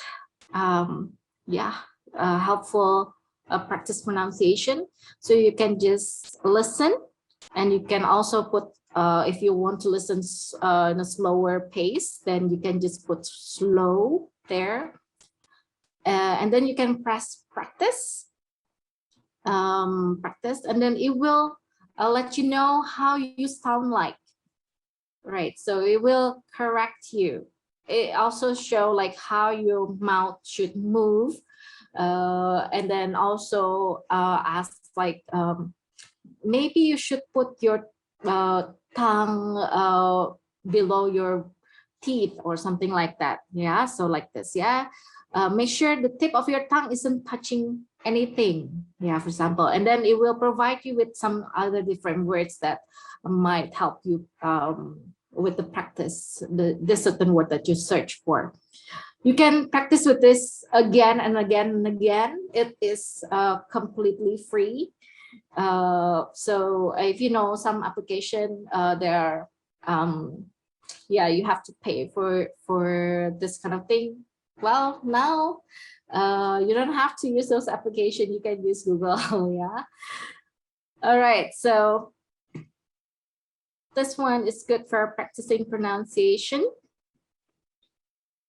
Okay. So I use Flipgrid a lot, and I think some of you also use Flipgrid. I really like using Flipgrid because you can you can ask your students to record themselves, not only videos but also audio as well, and then Flipgrid will just made a video, and then it will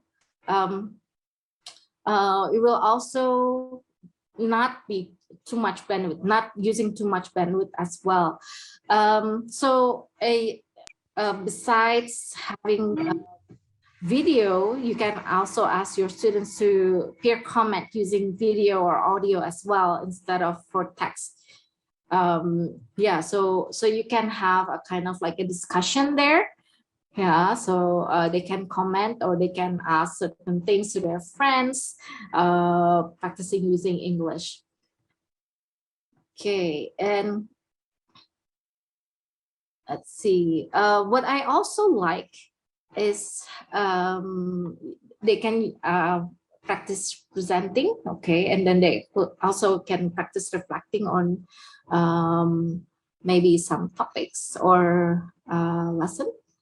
You can give them grades within the Flipgrid itself, right? And then maybe if you see in the previous slide, they also have closed caption.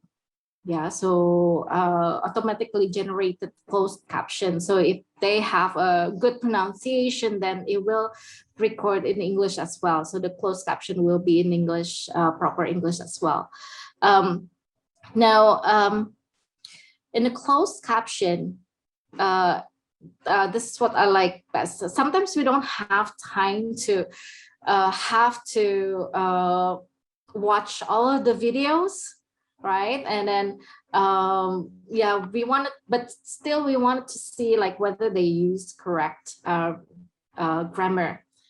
So we can actually download the closed caption. So just download the caption right there, and then it will provide you with whatever he or she is saying.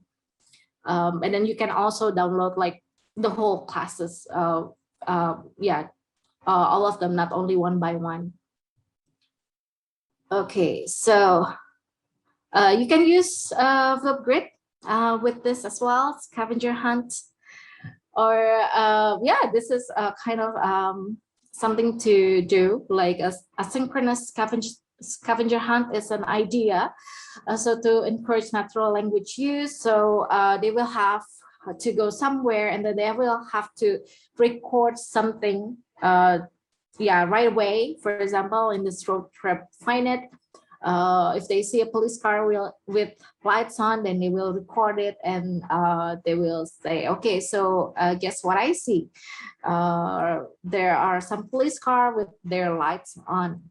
Okay, and then yeah, so it is natural, and then it's directly used while recording.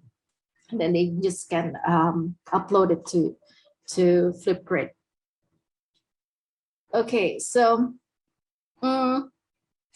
this is the last one. Yeah, presentation, or usually in the end of yeah, in the end of the year, we ask them to do a project, or we ask the students to do a project, or we ask them to present something.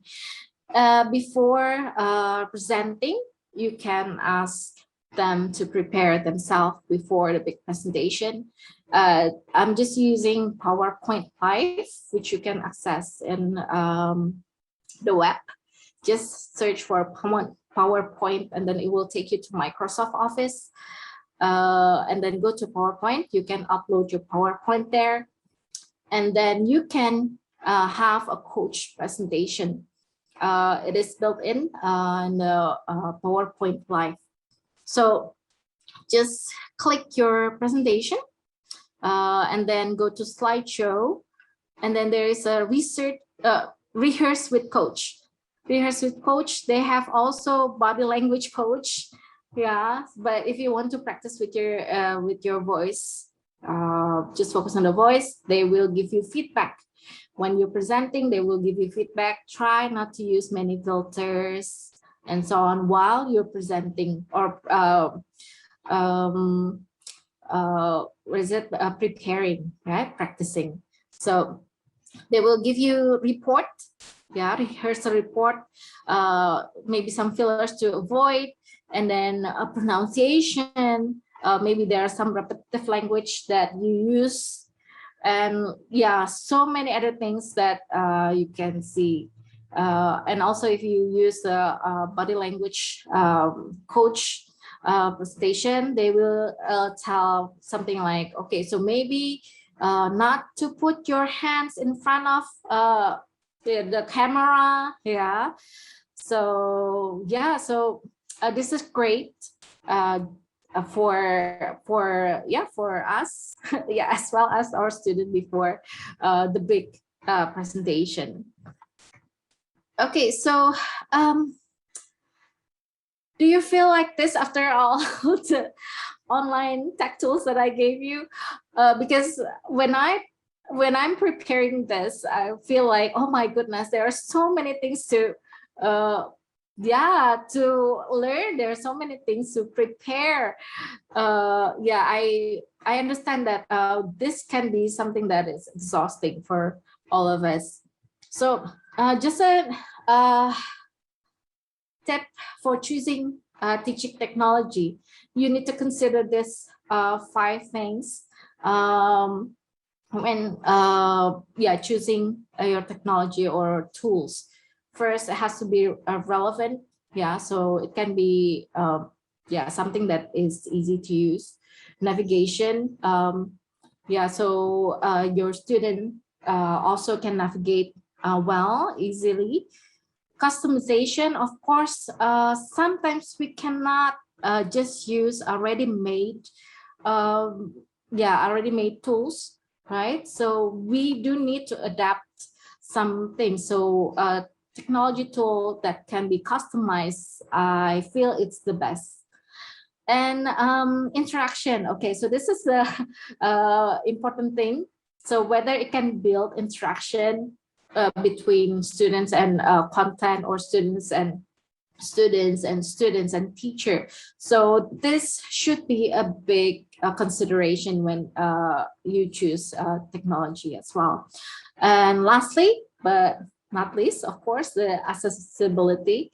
Accessibility is whether we can access it easily, or it can be accessed in remote areas, right? So it has to be simple to use for the students as well. So yeah, so while considering whatever tools that you get, not only from me or from Dr. Lynn, but also a lot of other tools outside. These are the 5 things that you might want to consider before. Okay, so just a quote from Kelly Hilton: remember that technology will never replace good teaching practice. It's just a tool to help you to enhance your teaching, but it will never replace you as teachers. Okay, so on that note, I would like to thank you so much for your kind attention. You might find the link for my presentation right there. Yeah, so you can access this presentation from this link. Thank you so much. And yes, I think hopefully we still have time for question and answer. I'll return this to Bu Eka. Okay, thank you, Kak Grace, for the insightful presentation. And I do believe that your presentation is going to be very useful for the audience, especially for those who want to learn, to learn to teach by using technology. And as I can see here, we still have one question for you. What is the best way to correct the students' pronunciation in online teaching? What do you think, Kak Grace? The best way to correct the students' pronunciation in online teaching and learning process without making the students feel down and frustrated? Okay, so yes, yeah, like we mentioned before that it is a very difficult task to teach communication skill, and this is why I mean I feel like as an Indonesian, we sometimes feel like, oh goodness, like I want to fix it, but yeah, so I feel like maybe one thing that we can do, we can ask them to go to the Google pronunciation practice, or we can ask them to listen to search a certain word in English before they have to present something. Also, I feel like feedback or comments from friends or peers is actually sometimes can make the student feel like, oh, okay, so I'm not getting feedback from my teacher, but I'm getting feedback from my friends. And so hopefully that they don't feel too discouraged. Yeah, they don't feel too discouraged. I know that when we're giving feedback, we need to be really extra careful. Yeah, so we need to start with obviously the positive thing, and then later after that, then perhaps recommending them to do certain things, to practice their pronunciation. Hopefully that answered the question. Yes, but I think the most important thing is what is that the willingness for the from the students, because they do not want to practice from the tech tools that we can find out there, then everything is going to be useless. So after finding the technology, then we have to practice. We are going to be briefed to practice enough. Is that? Yes, that is correct, Bu Eka. The most important thing is they're comfortable. Obviously, they're comfortable and confident in using the language. So yes, it is our job as teacher to be able to make them feel comfortable. So there are no tools to make. There are no tools. There are no technological tools. To help with that. So it has to be from us. Yes. And then the second question, Kak Grace, what should we do if students complain that their cell phone is not advanced enough to download those applications? Okay, so yes, thank you for the question. Actually, what I chose is several. Okay, so I understand there for Flipgrid is the one that need to be downloaded, but the others you don't have to download anything. So for example, Wheel of Names, and then also Fukaru and Voice Spice, you don't have to download it. So and also you can utilize what's in your cell phone. You can of course you can record voice using your cell phone as well. So the ideas, you can keep the ideas, like for example using pictures and then asking them to comment on that or just answer it, and then maybe they can use the Fukaru. Or if they're not willing to use the Fukaru, then you can ask them to use the voice note. It's all back to the students as well, like what Ibu Eka said. When they don't have any motivation whatsoever, it will be very difficult for us as well. So we need to just adapt with our students. But I think it can be done. Okay. Bapak Ibu, we can have from the presentation, from Kak Grace's presentation, then we can have so many different types of technology tools that we can apply in our teaching and learning process. Among them are Wheel of Names and then Bamboozle. And I think this is the one that I have never tried to explore. That is something strange for me, Kak. And then learning apps. And I do believe that some of the audience here have been familiar with learning apps, and also text to speech and Fukaru, and we can also have comic strips by using voice and Euclid. Euclid is mostly it is for pronunciation, I think. Yes. And the last one is Flipgrid. And I heard from someone in ITEL that you are the expert in Flipgrid. From someone who has higher position in ITEL. Yes. Ibu Vinita Dewi, because yes, of course. Ibu Vinita is here. So, and then also from ITEL, we have Celia, and then also Kak Celia is here as well. So yes, they know. They also have lots of tools as well. Okay.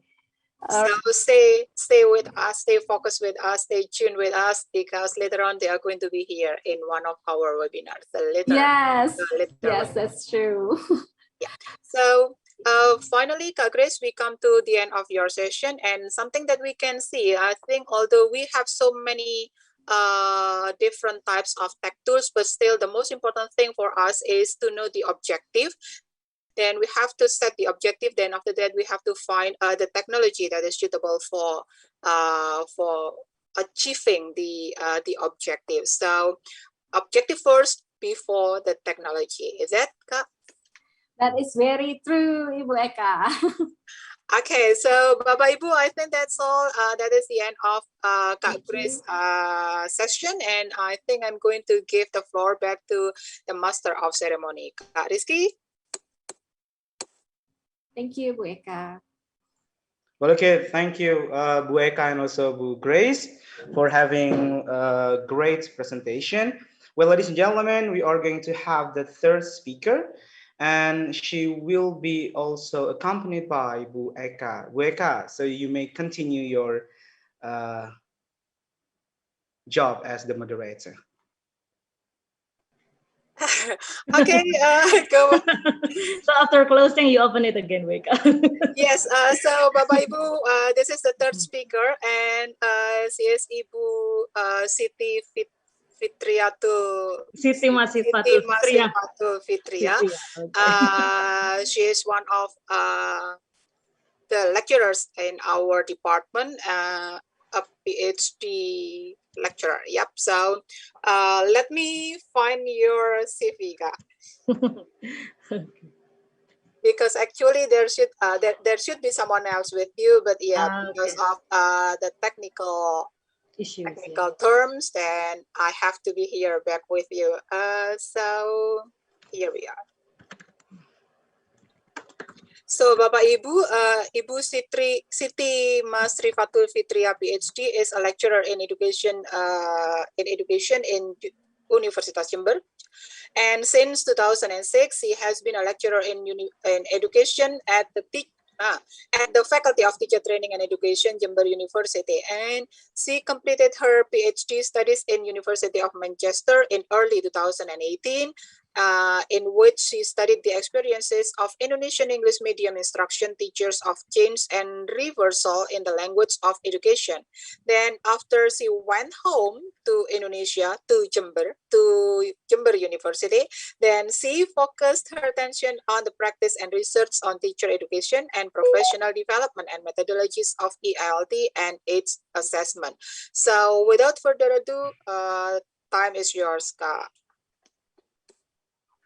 Okay, thank you very much, Bu Eka, for your kind introduction. Okay, well, so Assalamualaikum warahmatullahi wabarakatuh. A very good morning, Bapak Ibu. So I do hope that everybody here is in a very good condition and stay healthy and happy. Yeah, I mean, okay. So it's an honor for me to be to speak among the experts here. Okay, so I do not consider myself an expert in education technology, so I'm more a user of it. Okay, so that's why probably that my presentation today is not going to be lots of technology laden. Yeah, so maybe I'm going to lean more into a little bit of practice, and I'm focusing more to adult learners. Okay, wait a second. I'm going to share my screen. Where's that?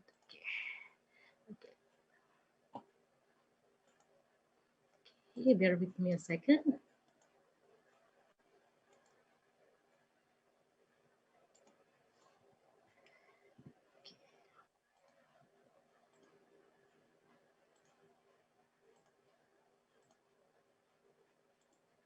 Sorry.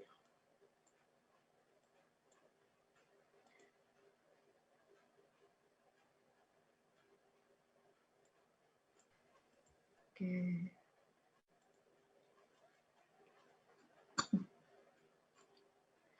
Okay.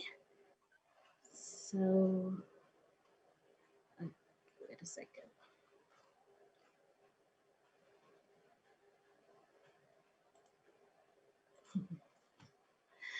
Okay, so this is what I'm going to talk today. So as you see, I'm going to focus more on pre-service English teachers or a communication skills, so which is an adult learners. So, but probably we can also use these strategies for teachers for professional development, and also we can adopt the strategy that I'm going to talk about to younger learners as well. Okay, so I'm going to focus on the situation and strategy that I'm going to talk a little bit later on. Okay, so this is what I'm going to talk today. So the first, why why are oral communication skills important, especially for teachers and also for future teachers, yeah, pre-service teachers, yeah. Okay, and then how to facilitate the communication skills, and then which online platform that probably may support this, and how to do that. So why is oral communication skill important? Okay, so yeah, I think everybody or not, maybe most of us agree that teacher talk is very useful, is very invaluable, especially in Indonesia. Yeah, so this is an indispensable language input, especially in the EFL context, where our students they are not going to speak English outside the class. Even sometimes they are not going to speak English during our sessions as well, yeah, in the class as well. So that's why teacher talk is really useful for them. Okay. Okay, sorry about this one. Okay, and then okay, this is also important, okay, because teacher talk can be a means to scaffold the students. So we can, if we imagine a scaffold, so if we are building something, maybe like lots of stories building, so we build a scaffold, okay, so we are pushing our students from the bottom, and then we are trying to carry them forward, to push them forward, okay, and then to make them like fluent speaker, yeah, eventually, if we talk about oral communication skills.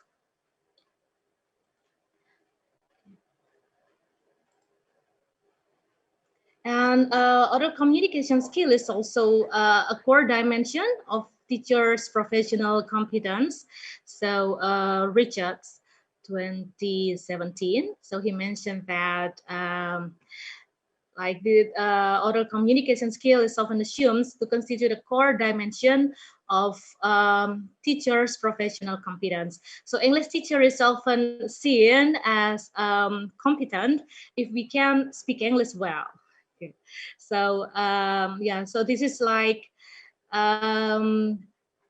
if we talk about a book, this is the cover, yeah, probably, yeah. So our speaking ability can be the cover of a book before people know what is inside, before people know our grammatical competence, probably our cultural knowledge and every other stuff, or maybe our technology competence and every other things. Okay, and then well, it can be benefit for native English speaking teachers, because they are there with the language. So they are the experts of the language. But what about us, the non-native English speaking teachers? So of course we have got to learn the language, because we do not acquire the speaking competence here. So well, so if these are important, if these are the indispensable language input in our classroom, and this is a means to scaffold our students, and then also this is the core dimension of our professional competence. So yeah, this is important. Then communication skills are really important both for pre-service English teachers and also for us, yeah, English teachers, in-service English teachers. So therefore, we and the future teachers, we've got to be confident and competent and comfortable when communicating orally. Okay, but there should be a but. Okay, so yeah, during this pandemic, this can be a challenge. This can be challenging probably for everybody, yeah, and for and also for the students and the teachers alike. Sometimes when we meet offline, okay, so it's we can do more activities, okay, but meeting online, as the previous speakers have mentioned, we may have lots of disruption, maybe dealing with technology, with connection, or sometimes with maybe motivations and confidence, because yeah, so what maybe Bu Grace, yeah, has shown us about like the blank Zoom screen. So I believe that as teachers, okay, we have experience with that. Okay, so sometimes I ask questions to my students. Okay, so okay, I ask a question like, anybody still there, anybody home? Okay, maybe it happens to everyone. So I keep on asking everyone, guys, do you leave me alone here? Am I all alone here? So I often ask that kind of questions to my students, and they will say, yes, miss, we are still here. Okay, so could you please answer this question? So probably when we are in an offline setting, offline and on-site, yeah, setting, so we are not going to experience this kind of problem. So we are going to be in the same room with the students. It's going to be easy to engage with them, to make interactions. But yeah, okay, this pandemic is quite something. So it probably it helps us to be more resilient. Okay, but at the same time, probably like what the participants say, it sometimes it exhausts us, it gives us exhaustion and sometimes frustration. Okay, so, but we have got to move on. Yeah, we have got to survive this, inshallah. Okay, and then well, for Zoomers, okay, I believe that pre-service English teachers, okay, maybe us in-service teachers, what are we? Are we Zen Y? Zen Y. Y X, oh, Zen X, yeah, probably. Yeah. Okay, probably we are Zen, not really Y, not that senior, yeah. Okay, probably we are Zen X, and maybe for Zoomers, so I believe that lots of pre-service English students now, you belong to Zoomers. Okay, so not really the Alpha generation, yeah. Okay, not really too young. And I believe that you are familiar with this. Actually, I did a little bit of survey to my students, and I asked them, how do you improve your communication skill? How do you improve your, how do you practice and try to improve your speaking skill? And they use lots of these tools. Yes, they use TikTok. Okay, they say that, okay, I use TikTok sometimes. They have got to imitate somebody talking. Okay, I think some of you maybe have done that one. Okay, I have not done that yet. Okay, probably we have got to try and see what happens. I'm going to if we try to imitate a news anchor, maybe talking in such a way. And YouTube is probably very popular as well. Lots of our classroom activities are anchored around Zoom, around YouTube. Yeah, so probably we ask our students to record their activities and upload it, not Zoom, yeah, in YouTube. And but some of my students would prefer uploading on Drive because it's more personal, although they can make YouTube private. Okay, so yes, yeah, some have got preferences, or maybe Spotify if you prefer voice without picture. And well, I remember my son actually, he is using Xbox to communicate with his friends from all over the world. Okay, I remember I asked him, who are you talking to? I'm talking to somebody, and it's quite late in his place now. Quite late? How come it's broad daylight here? Oh, because he's in the USA. Ah, okay, I see. Okay. So and I have got to create my own avatar in Xbox just to play with him, or maybe sometimes spying on him. No, not really spying. Okay, and probably games, mobile games is very popular as well. I believe that Zoomers, you use lots of games and you communicate probably with players as if I'm talking to Zoomers. Yeah. Okay, so hopefully there are lots of pre-service English teachers here, yeah, and also English teachers as well, yeah. We use lots of games, so we can communicate. Not we, the Zoomers use lots of games, mobile games, so they can communicate with peers from any part of the world, which are probably sure they are going to use English. Okay. And then PS, yeah, I heard that now PS5 is integrated into Zoom as well, so you can use Zoom in PS5. Okay, I don't know why I have lots of games here. Probably because my son is really into gaming. So I have got to get involved, and I try to to make him communicate with other people as well, yeah, because especially during this time, it's quite lonely at home, yeah.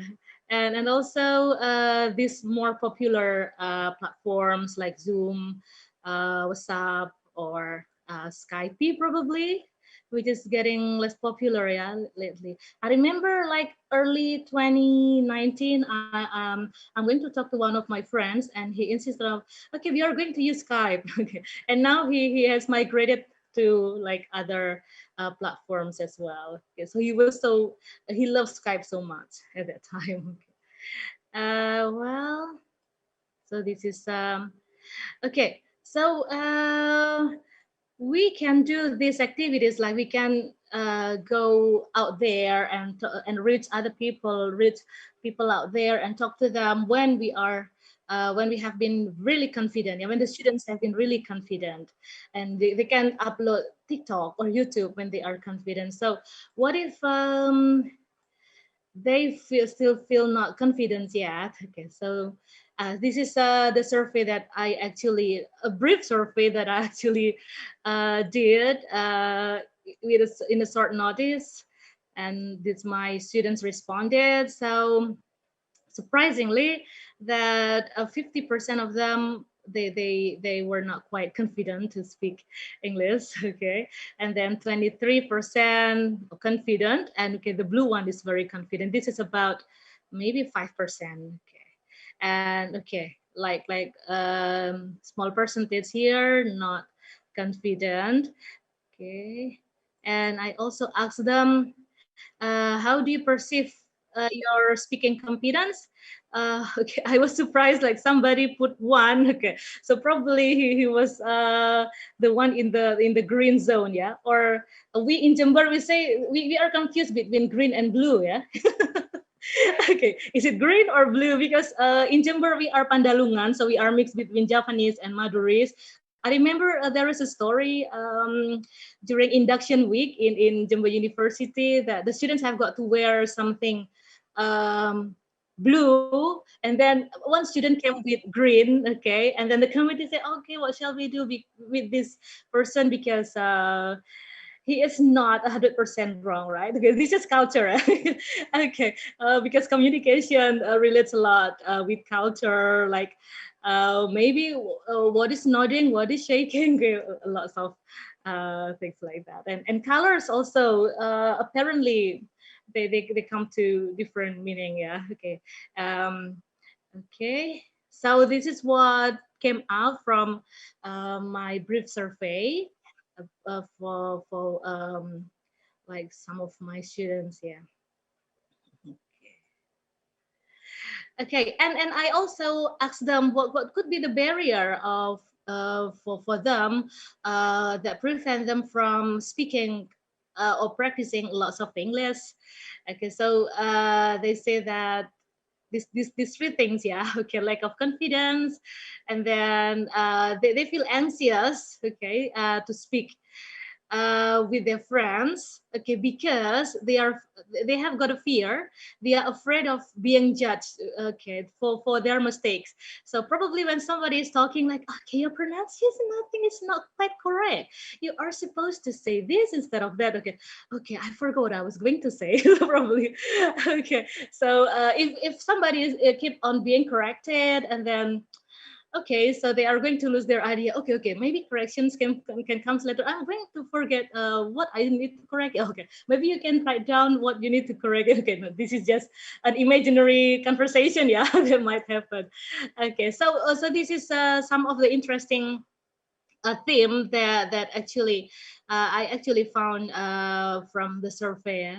And one of the students actually said that I'm afraid of being judged for my poor grammar or my poor pronunciation, because I cannot speak like the Brits do, like British, American, or Australian do. Okay, although we are in the era of both Englishes, where English has been like everybody in the world owns English, yeah. So English is on the ownership of the global citizen, but still, lots of students still feel that they are going to fail if they don't speak like Harry Potter, for example, okay, or they don't speak like David Beckham probably, or they don't speak like those people in the Hollywood movies.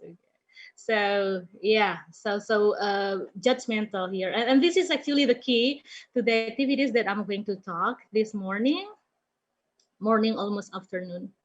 Okay. Okay, so I'm going to introduce a strategy. Actually, use this strategy as well when I did my PhD, when I did my studies, and also probably during my master's with my friends, because sometimes we are so stuck with ideas for our research. So we have got to let it out, okay? And we need a supportive environment so that we can push the idea out there. Okay, I remember that somebody said that ideas are like birds, so you cannot go after them. Okay, so but you have got to deliberate, and then you have got to sometimes you have got to keep silent and then wait until it comes. But when it comes, okay, don't forget to catch it. Yeah, okay, don't lose it. Okay. So this is probably what is the focus here. Yeah, okay, so the strategy or the interaction that the model of interaction that I'm going to talk today is cooperative development. So probably lots of you or some of you are familiar with this. So I knew this strategy when I did my master's degree at the University of Manchester, and it was introduced by Julian Edge. Like the person who invented this term, yeah, cooperative development. So the key here is like providing a safe, collaborative, nurturing environment for us so that we can speak out. We can speak out our heart. We can speak our heart out, okay, without lots of correction, without being afraid that other people giving us lots of judgment about what we say, what we think, how we say it. Okay. Okay. Okay. So actually, cooperative development is an approach. So Julian Edge invented this for teacher professional development activities. So mainly this is for teachers, probably like lots of attendees today are teachers, okay, just like us. Okay, so we can use this for our professional development activities. Okay, so this is a CD, continuing development, continuing profession or CPD, continuing professional development approach to teacher self-development based on a model of internal growth. Okay, because I remember Julian had said that we cannot develop people. How can we develop people? We can't develop people. We can facilitate their development, but we cannot develop people. Like I always tell my students as well that I cannot force you to develop. This is you who need to have the desire to develop yourself, because development is from inside. It is from within. Okay, so cooperative development is the model with this internal growth.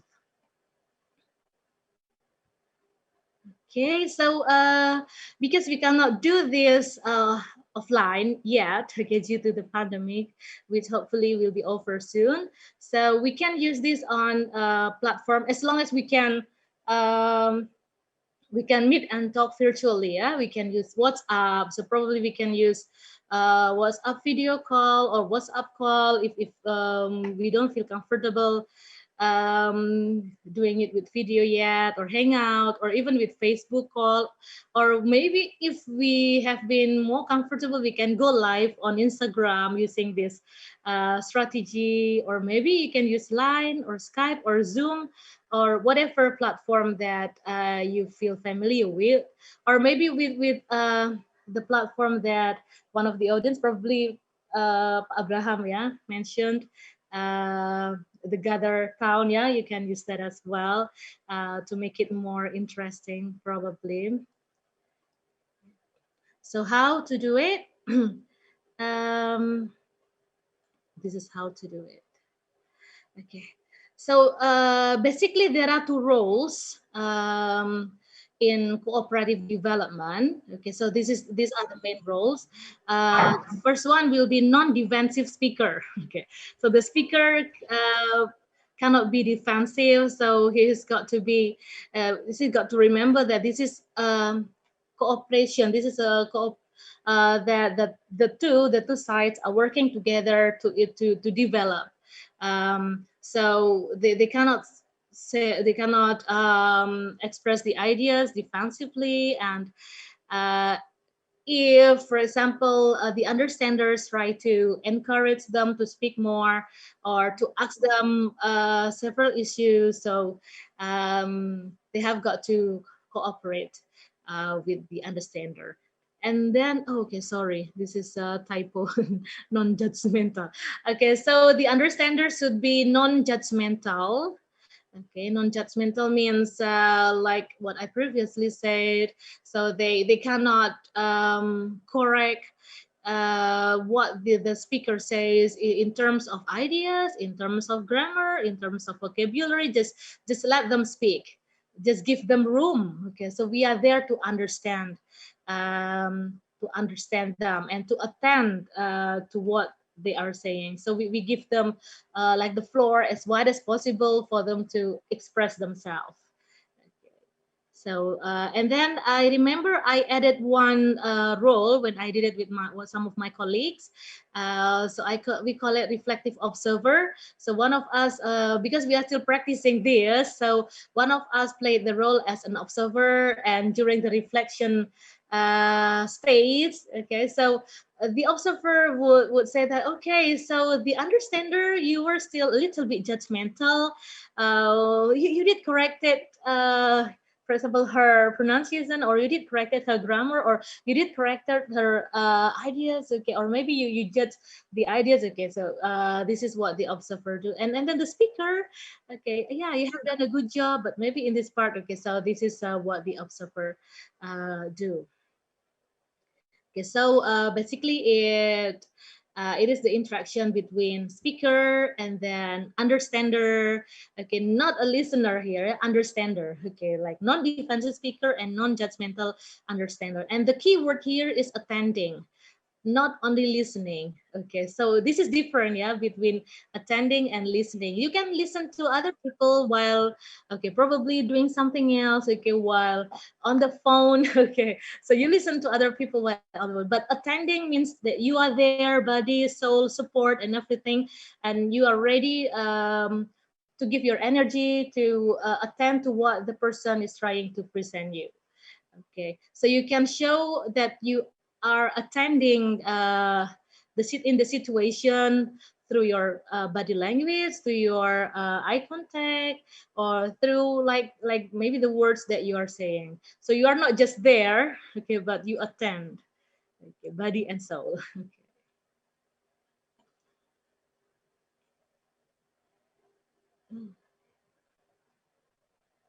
Okay, so why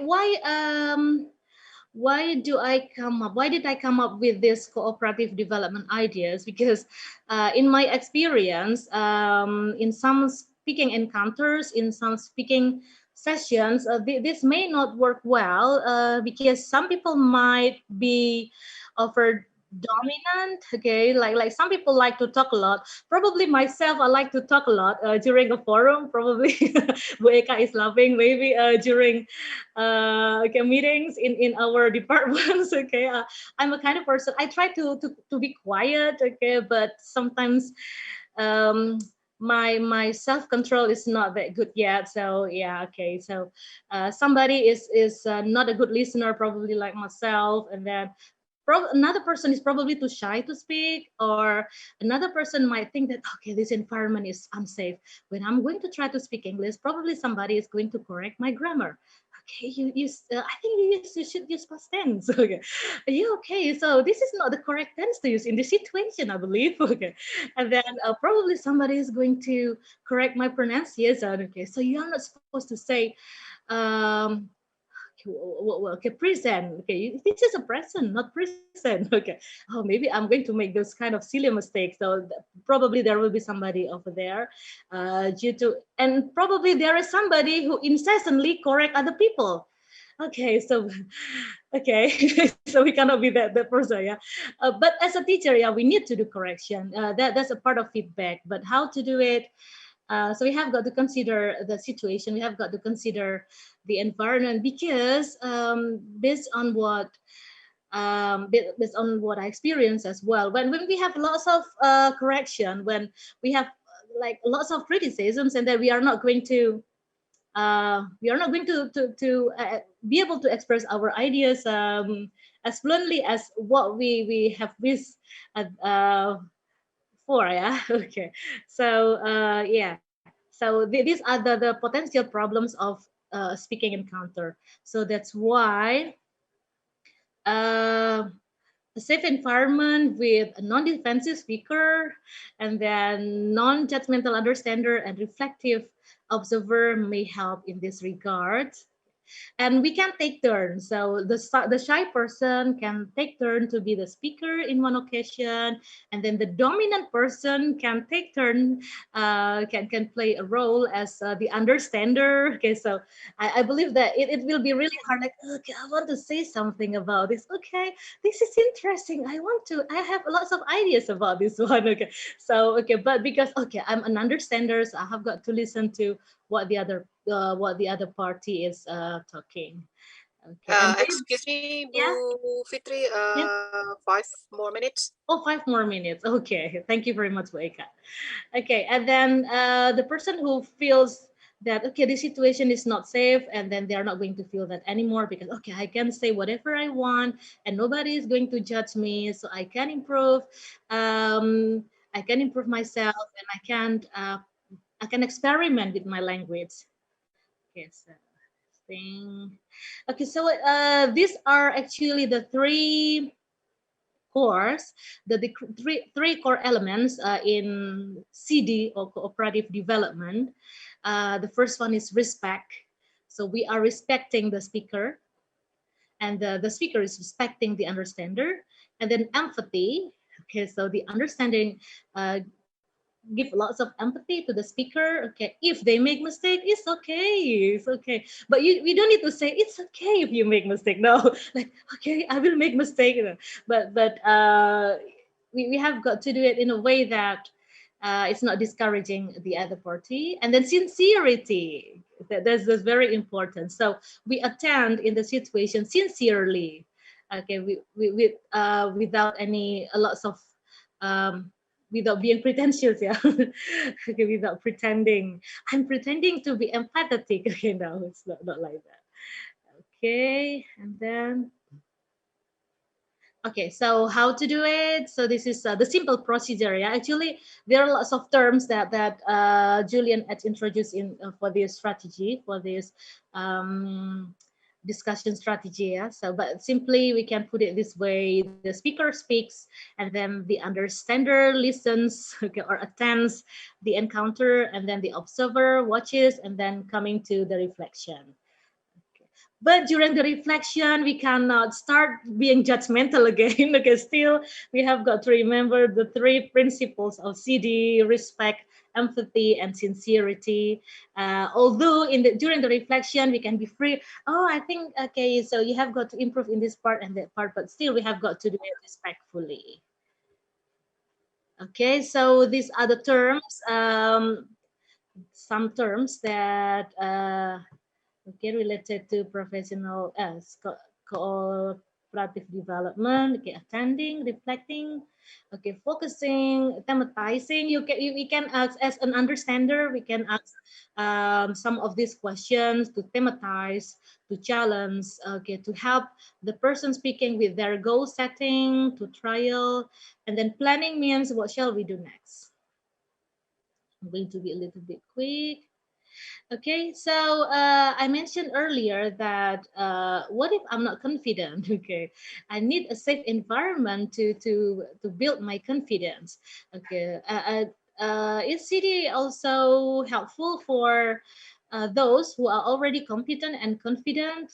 Yes. Okay, I myself experienced it. I have tried this out, and I have tried this with my students as well, and then they found it relieving actually, like okay, so I can for the shy people, okay, I have got a room, I have got a chance to express myself. Okay, and then for people who speaks a lot, they get a chance to understand other people as well. Okay, so we can use this strategy even with competent users and even for ourselves. For example, if we want to reflect on our teaching practices and we want to discuss with our colleague, and then we can make an agreement. Okay, that okay, we are going to do it in cooperative development way. So I will be the speaker now, you will be the understander, and you will be the observer, and then we are going to reflect together, and we are going to change role later on. And the keyword here is internal growth, because development, we cannot develop other people, we can only develop ourselves. Okay, so sorry, yeah, time is up. Yeah. Time is up. Okay, maybe a little bit here, and then we have got to try to keep our encounter, our discussion meaningful, and we can choose our topics that benefit us, excite us, or is related to us. Okay, so I think I'm coming to the end of the slide and these other resources. Okay, thank you very much, and wassalamualaikum warahmatullahi wabarakatuh. But Bu Fitri, we still have one question for you. That is how to overcome the problem of the speaking, which is always disturbed by the dominance of a person without making them discouraged. Okay, that means the dominant people. Yes, the dominant disturbed by the dominance of a person without making them discouraged. Okay, so we have got to set a strict rule here before doing cooperative development.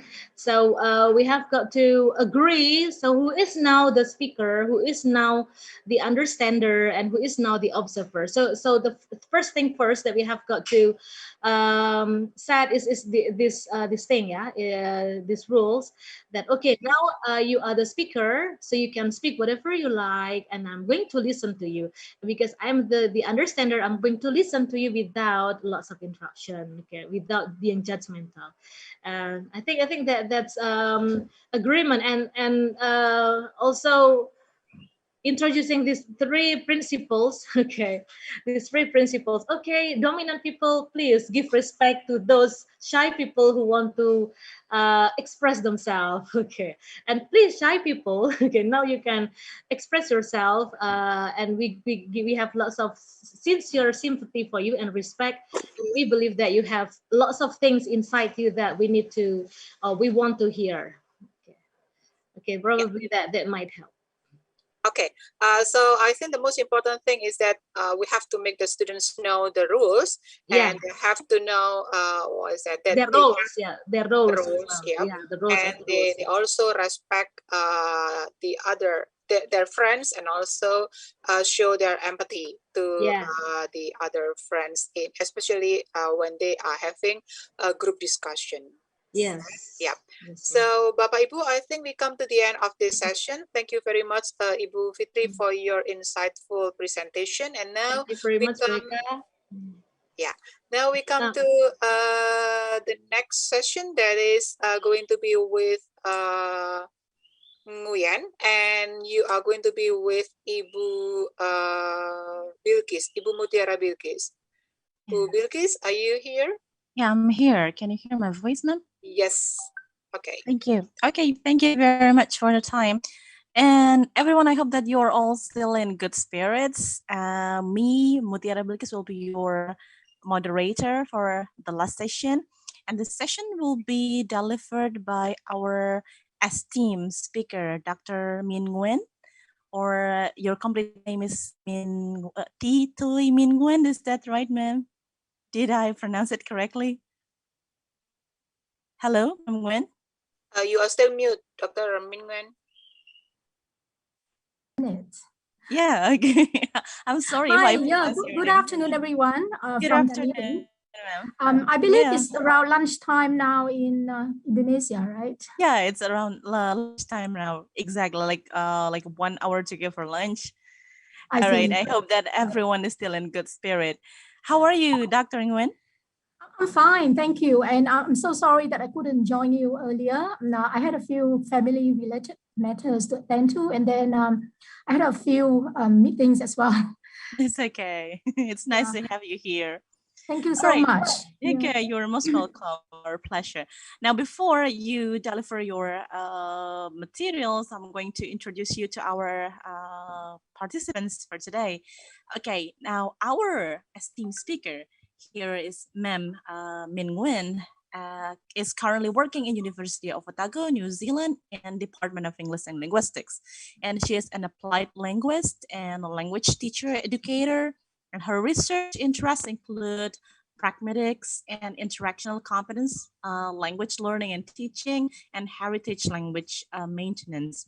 And she has also published in various international journals and edited volumes published by international presses. Wow, that's cool. Now, most recently, she has co-edited the volume Building Teacher Capacity in English Language Teaching in Vietnam, Research, Policy and Practice, published in 2019, published by Routledge.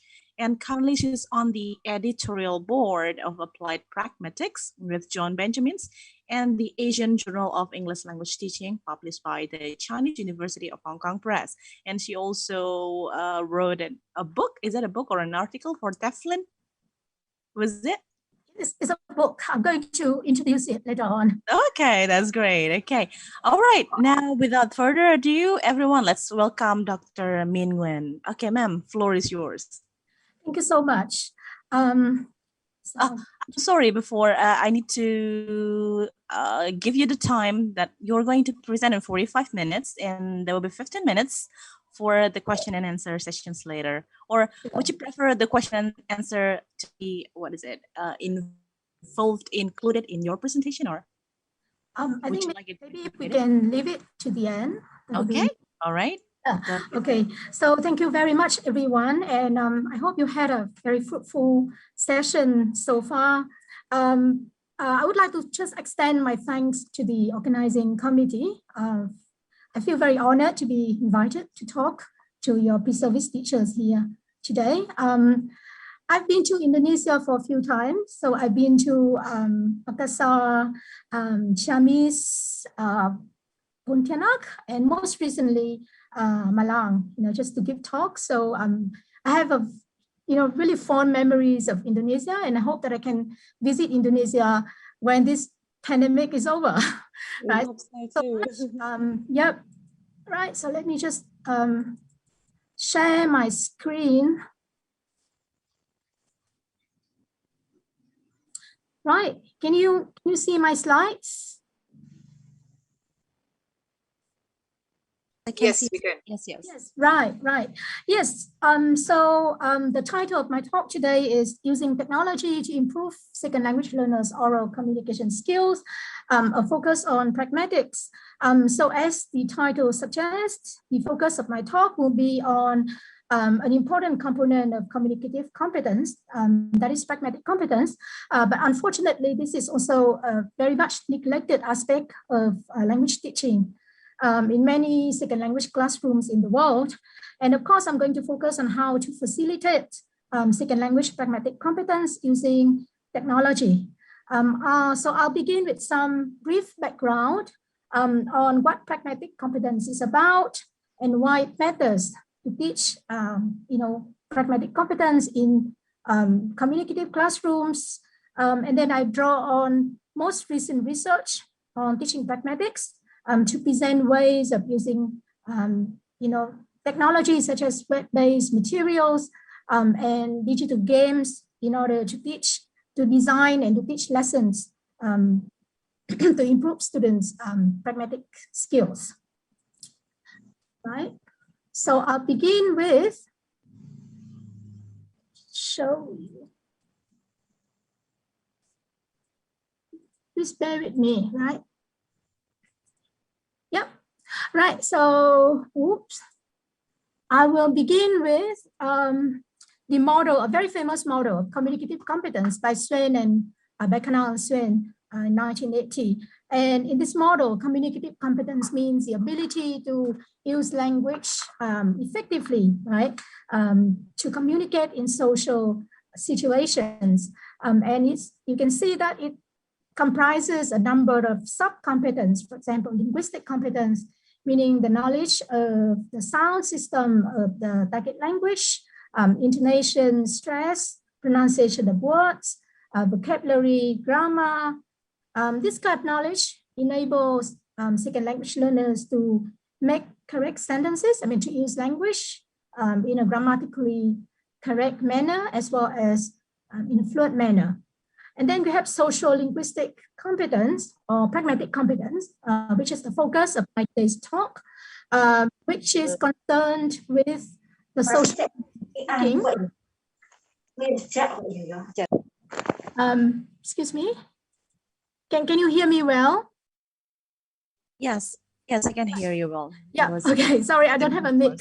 But yeah, so it's concerned with social rules of speaking, meaning, rules, social cultural rules governing language use in terms of formality, directness, politeness. So in other words, knowledge of when to speak formally versus when to speak informally, what kind of language use is considered appropriate, polite, direct, indirect. As well as knowledge of the language forms for expressing ourselves appropriately in social context. So this kind of competence, enables second language learners to use language appropriately according to the participants, the setting, the topics, of the conversations. And then we have discourse competence, which is to do with knowledge of different kinds of discourse. For example, storytelling is different from interviews, and it's different from presentations. So knowledge of how ideas are organized within a particular type discourse, and how ideas can be connected through coherence and cohesive devices. And then finally, we have strategic competence, meaning the kind of competence that enables second language speakers to compensate for their lack of fluency in the second language. For example, they know how to ask for clarification when they don't understand what the interlocutor is speaking, and they know how to repeat themselves, rephrase, explain themselves in a different way when they recognize that they're not being understood by the participant. So basically, you can see that this model shows that in order to communicate effectively in a second language, we require more than just knowledge of grammar and vocabulary, right? Our learners need to be able to speak not only accurately and fluently, but also appropriately. And so appropriateness is the concern, right, of pragmatic competence. So in a nutshell, pragmatic competence is the knowledge of how to say what, to whom, and when. I really like this definition because it summarizes so well the ability to vary language use according to setting and to audience and to topics as well. Central to pragmatic competence is what we call speech act skills. I'm not sure if you have heard of these terms, but basically speech acts means utterances that people use in order to carry out communicative functions in real life. For example, when you go and buy a ticket, you need to be able to make a request, like, can I buy a ticket? Exchanging opinions, for example, expressing agreement, disagreement, oppositional point of view, asking for help, making invitation, making complaints, giving advice, giving recommendations, so on and so forth. So basically, it's the kind of language used for social interactions and for doing transactions in our everyday life. So when I mean pragmatic competence in this talk, I mean, the ability to use language in order to express those social meanings, okay, in social interactions. Now, speech acts are part of any communicative textbook. So if you open any textbooks, I mean, like modern English textbook, for example, you can see that there's speech act. There's a list of speech acts to be taught. Usually, they are listed under sections that we call social interaction or social skills or everyday English. So, live, for example, I don't know whether you have learned. Whether you know this book. Live is quite a popular textbooks in Vietnam, and it's produced by the National Geographic Learning. So if you take a look of, a look at the books, you can see that there's a list of, speech acts that are taught to students. For example, meeting people. So when you meet people, you need to be able to introduce yourself, to greet people, to return greetings, thanking and responding, buying snacks, shopping, making suggestions, talking on the phone, making requests, apologizing, buying tickets, so on and so forth, right? Inviting, accepting, invitation, declining, direct, indirect questions. The same for Gateway, another very popular book in Vietnam, produced by Macmillan Education. So across the levels, there's a lot of speech acts that are included for teaching. For example, asking for and giving information, asking for and giving opinions, personal questions, agreeing, disagreeing, making invitation, introducing yourself, speaking on the phone, ordering food, what else? Expressing preference, expressing and justifying opinions, negotiating, giving opposing point of views. So yeah, you can see that, based on this, you can see that speech acts competence or pragmatic competence is a very important part of language teaching. However, I should say that based on my personal observations, as well as based on research in pragmatic instructions, all those speech acts are very important, right? They play a very important role in social interactions, and they are included in the syllabus as well as textbooks. They are kind of neglected, right? They're not given enough emphasis compared to grammar, vocabulary, reading and writing in second language classrooms. So I would just want to highlight that it's really high time for us to rethink the ways that we teach English, and perhaps to think of ways to incorporate more pragmatic instruction into our daily teaching. Right, so why pragmatic methods, right? Now, the way that from the research that has been done on cross-cultural pragmatics, right? We know that the way that people do speech acts depends very much on their language and cultural background.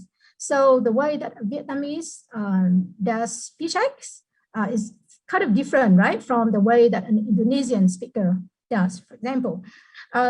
Now, although there are other factors such as gender, age, occupation, individual identity, but overall, members of the same discourse community or the same cultural groups tend to prefer the same way of expressing themselves, and this way can be very different from the way that other cultural groups prefer to express themselves.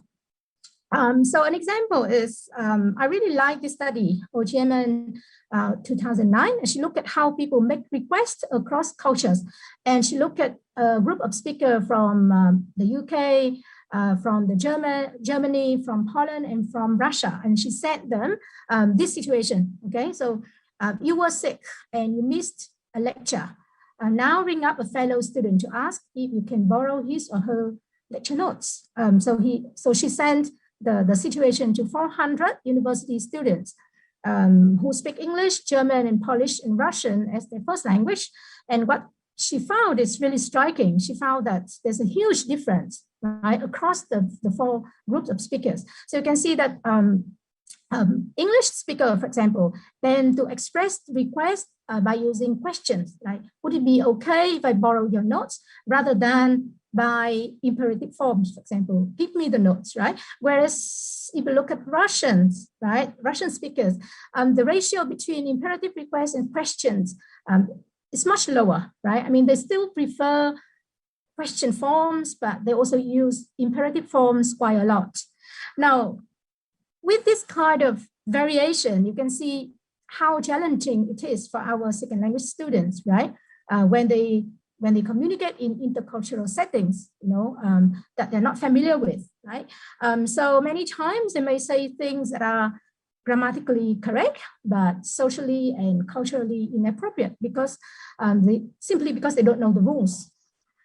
Okay, so there's a social consequences when you don't speak appropriately as well. Now, I just want to share this example from Holmes and Brown study. So in this example, an English language student, a male English language student, compliments his English teachers as she enters the classroom. "You are wearing a lovely dress and it fits you." Okay, so according to Holmes and Brown, this compliment is absolutely inappropriate given the unequal power, the non-intimate relationships between the teacher and the student, as well as given their opposite genders. So in fact, the tutor commented that if this compliment comes from a female student, it may be considered more acceptable than if it comes from a male student, right? So basically, the example shows that when we don't speak appropriately because you don't know the rules of, you know, communications, and we are not aware of cross-cultural differences, we may offend people, right? Yeah, and that may have social implications. Okay, so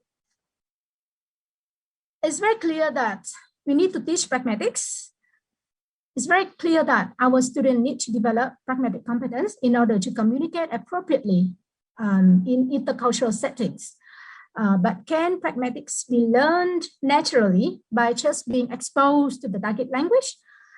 Based on the current research in second language pragmatics, the answer is yes, but very slow. Okay, so pragmatics can be learned in natural settings very slowly, meaning it needs to be taught explicitly, okay, to second language learners. And fortunately, it is teachable.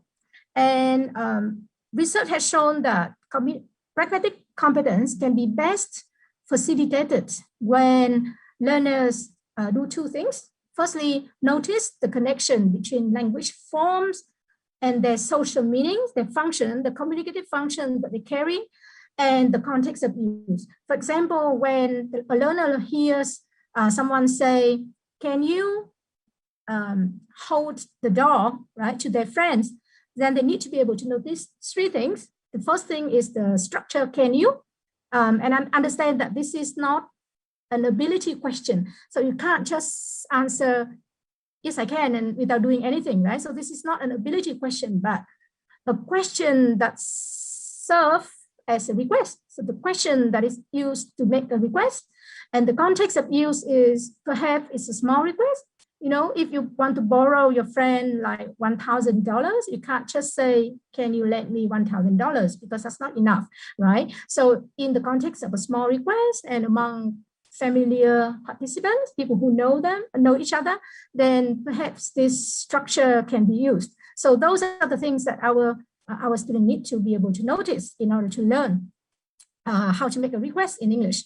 And second, they really need to have a lot of opportunities for output practice in meaningful context, meaning they have a chance to put to use what they learn, okay, for communication, for meaningful communications. All right, so noticing and output practice. All right, so far I have explained, you know, what pragmatic is and why it matters, right, in language teaching, in developing communicative skills for our second language learners. And in the second part of my talk, I'm going to focus on technology tools to improve second language pragmatic competence. And I'm going to focus on three areas. The first one is materials development, right? I'm going to talk about developing materials using corpus data.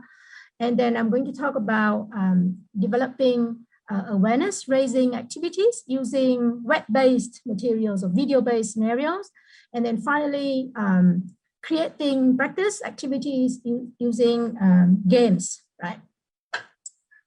So far, so good. Am I speaking too fast? Do I need to slow down a bit? Or? No, just continue. No. All right, thanks so much. Okay. Good, okay. So, materials development using corpus data. Firstly, what is a corpus? Not sure if you are familiar with corpus, but corpus-based materials are increasingly being used in second language teaching. There's a lot of research on how to use corpus data to develop list of vocabulary, like academic vocabulary to be taught to students. So like the work of, of scholars at the Victoria University of Wellington, for example, they've done a lot of, research on that. But corpus is a collection of naturally occurring language, but not any kind of, language randomly collected.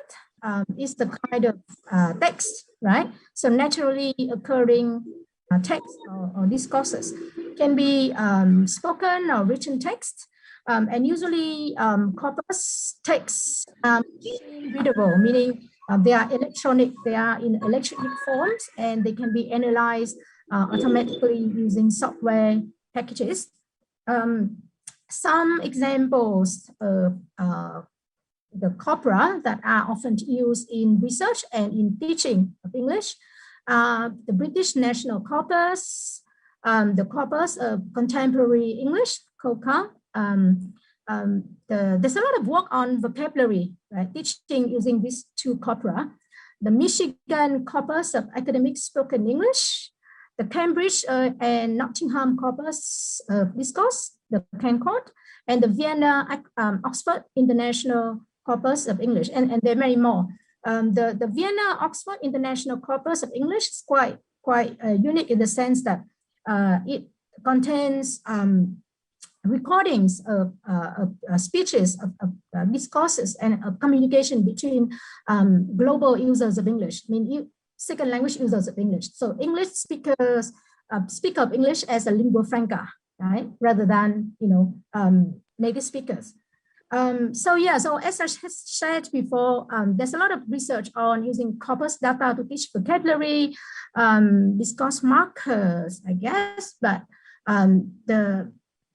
using corpus in order to develop materials for teaching pragmatics, for teaching speech acts, is kind of rare, right? And the study that I'm going to present later on in next few minutes is the only available study that I know of. Right, so the next question is, so why corpus materials, and why don't we just use textbooks to teach pragmatics? But why do we have to bother to develop materials using corpus data? The reason is textbooks are not helpful. Okay, that's bad news. Textbooks are not helpful in developing knowledge of speech acts, pragmatic knowledge. So there's a lot of research on textbook evaluation, and it shows that textbook either do not cover enough pragmatic features. Okay, for example, it doesn't teach a lot of important speech acts, like indirect complaints, the kind of complaint that are used by native speakers in order to build solidarity. For example, oh, bad weather, isn't it? Or, oh, the bus is late again. So we complain about something that is not present or something that is not related to the speaker, to the interlocutor. That kind of language function is very important in order to build solidarity, but it's not taught in textbooks.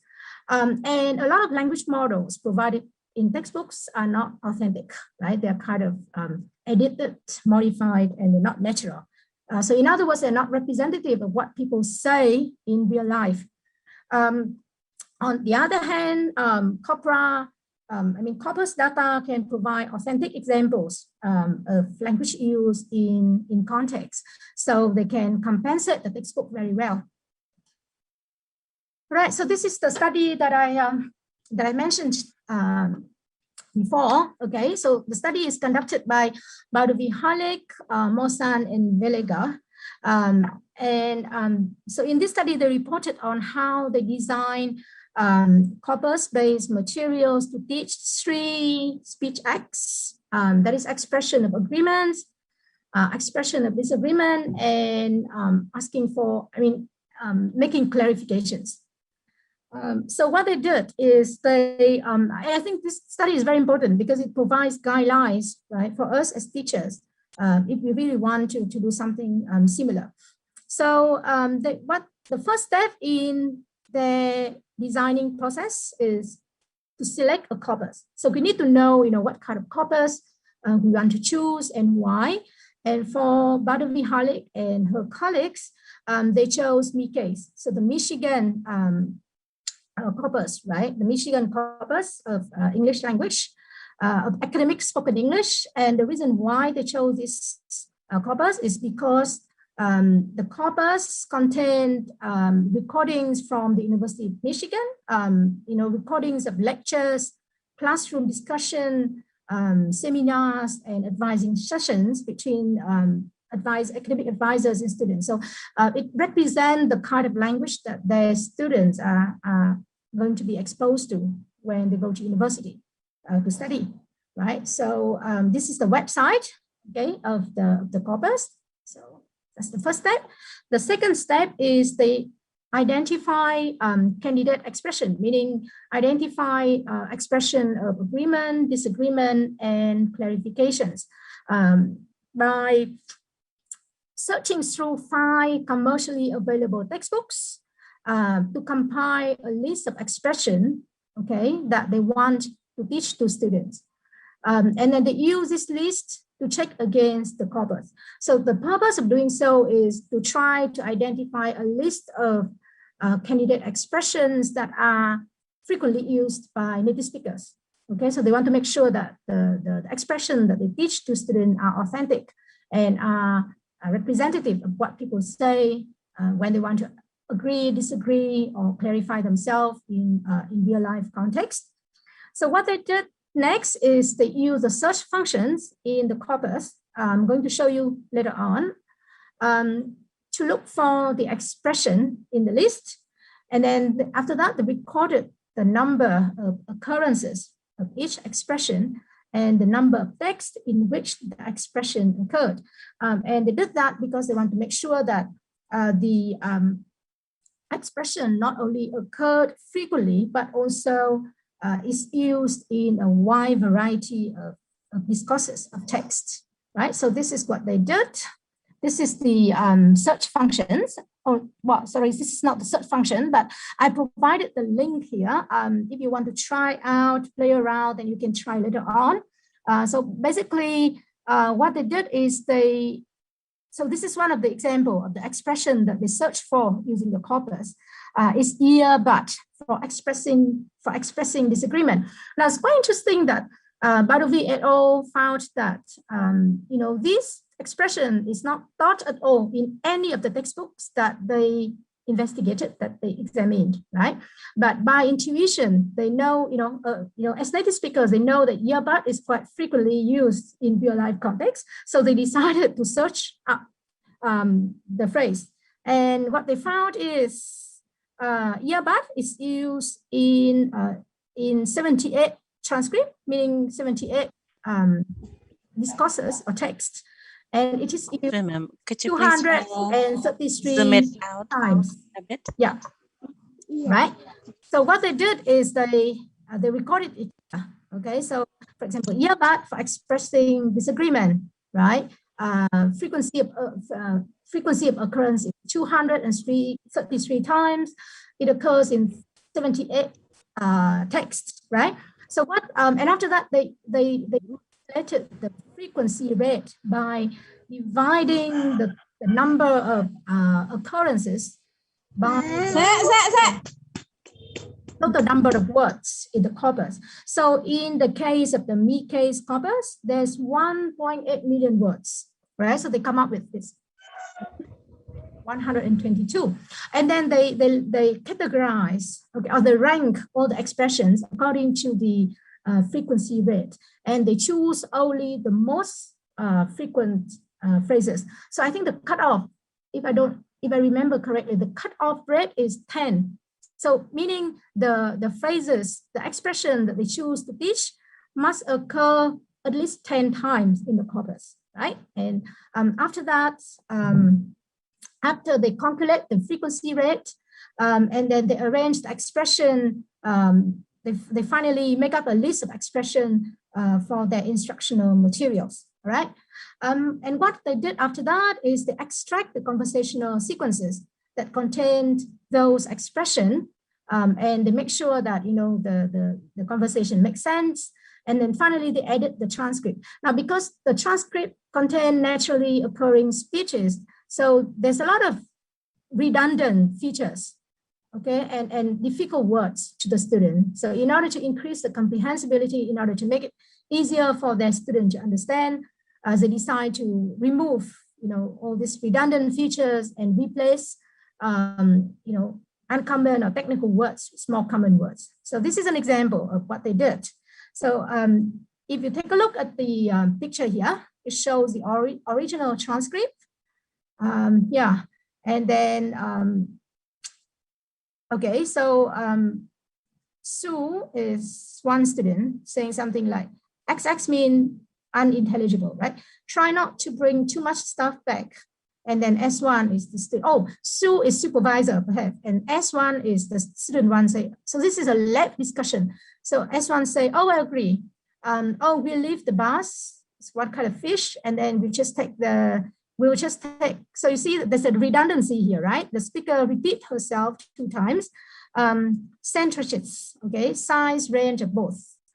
Did you notice the color, right? So the researcher found out that if they, the centrages can be difficult for their student to understand, so they decide to replace it with sunfish, right? So they decide to cross out all the redundancy and unintelligible parts. And finally, you can see the edited transcript here. So A say, try not to bring too much stuff back. And B say, oh, I agree. And we leave the bus. Then we just, take the sunfish. Did you notice the color? So it's so much more neat and so much more readable and comprehensible to low level, right, students. So once they've got the materials, then they design the practice activities to help students notice the form, function, context, connection. For example, they show the conversation to the student and they ask students to identify, right, so underline the target expression. Okay, so this is the example. After you have read the dialogues, consider how you know the speakers think the same way. Okay, how do the speakers show agreement with one another? Underline the expressions that show the student think the same thing, right? So students have to read the dialogues and then identify the phrases that people use in order to show agreement to one another. So this is what we call an awareness raising activity. And then they let students practice the target expressions in dialogues and in role plays. Right. So I think this is a very interesting study and useful for us if we want to design our own instructional materials using authentic data, right? Authentic samples of language. This is another example of web-based instructional materials, right? It's part of speech act and pragmatics projects developed by a team at the University of Minnesota and led by Professor Andrew Cohen, a big name in the field of second language pragmatics. So part of it is part of the project is they create website to provide teachers and researchers on information on speech acts across languages and culture, and also provide materials for teaching pragmatics. I think so until now, they've got two projects. So teaching pragmatics in Spanish and teaching pragmatics in Japanese. And dancing with words, strategies for learning pragmatics in Spanish is the website for Spanish as a second language teachers. So the link is here. So if you want, you can click on it and play around when you have time. Web-based materials like this is very useful, right, for self-directed learning, because students can use them independently at their own time and learn at their own pace, right? They can use as much or as little material as they want, do as much or as little as they need. And there's also a feedback component, right, incorporated into the website in order to help them check their own learning progress as well. So if we click on complement sequences, okay, let's see what they teach here, right? Now, complements. This is a mini lecture, mini lesson, right, on what is a complement, what is it about, and why people complement each other. Right? So let's read it. I give you 1 minute to go through it by yourself. Excuse me, ma'am, could you please make the slide a bit bigger? Oh, how can I do that? Or like you can zoom it out in the, what is it? In the corner, in your right corner. Yes, you can change that into from 69 into 80%. Yes, that's it. Is it better now? Yeah, I think this one is better. Thank you. Yeah. Oh, you can slideshow. I can do what? Sorry. Slideshow, please. Slideshow. You can. It's. Click the picture of class. You can you can click. I'm not really sure because I have three different monitors. So I find kind of hard to switch between the monitors. I think maybe I just keep it this way. Okay, this way is nice. Yeah, it's a bit bigger. Could you please make it like 100%? Or maybe I just this. Is it better now? Me, right?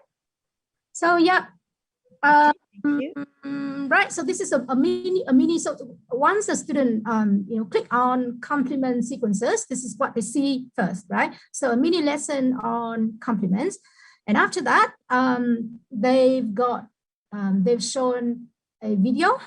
So they just listen to the video and then they watch the video and then they identify, right, the phrases that people use, that the speaker use to express compliments, and also phrases that the listener use to respond to the compliment.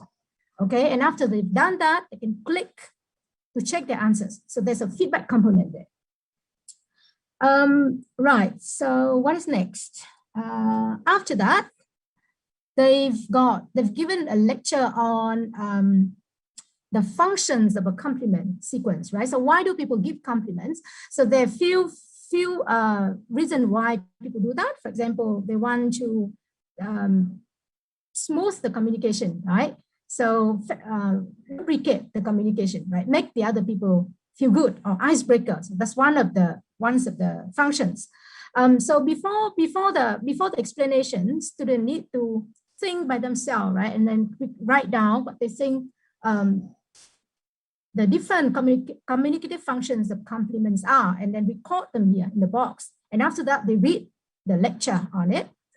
And after that, they watch a video and then try to identify the communicative functions of the complements that is given by the speaker in the video. And they can click to check their answers as well. So after each exercise, there's always a feedback component in order to help students to check their own learning. So this kind of web-based materials is very good for self-directed learning. This is another example of web-based materials, and it has been reported in Ishihara 2009. This is a website. This is part of the project of teaching Japanese pragmatics, right? So the same thing. You have a video. You have a mini lecture. You have a video to watch. There's some exercises to help you notice the function, the form, the function, and the context of use, and then you can click to check your answers. Okay, and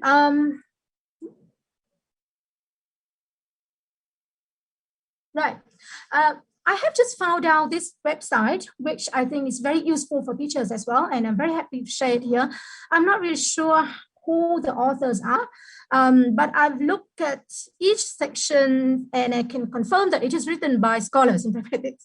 And there's a lot of useful materials. So although the website is still under construction, there's already a lot of useful materials for use. So you can see that there's section about how to make suggestions, how to give advice, how to make apologies, how to make complaints, compliments, how to greet people, and how to do leave taking. So before you leave, what should you say? You can't just say bye, right? There's something else that you have to do before that.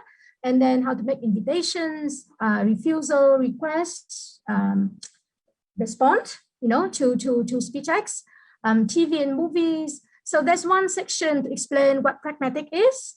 What about conversation management skills? What are they involved? What speech acts are? Their video resources for teachers to use, to incorporate in their lessons. There's materials and lesson plan as well. So there's ready-made lesson plans that teacher can just adapt for their own classroom. Very helpful. And there are interactional situations for students to practice and additional resources as well. So I really encourage you to explore the website, go back to it from time to time because it's still under construction, right? To find materials for your own teaching practices. And this website, as indicated by the authors, can be also useful for anyone interested in learning how language, both verbal and non-verbal, is used to communicate meaning as well. So it can be useful for students as well, right? Okay. Yeah.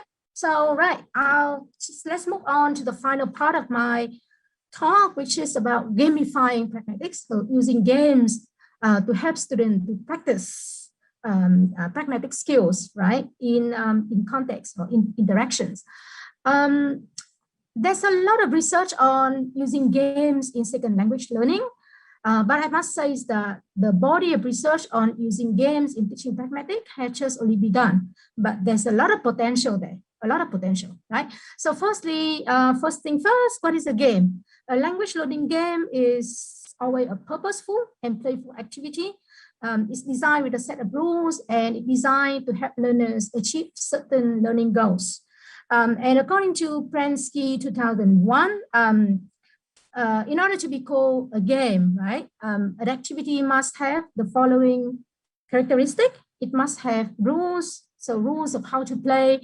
It must have goals and objectives.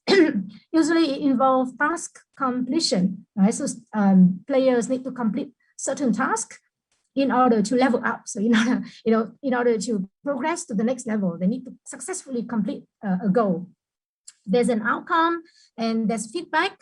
And there's a lot of this conflict, competition, challenge, and opposition. So it can be very useful to motivate players, right?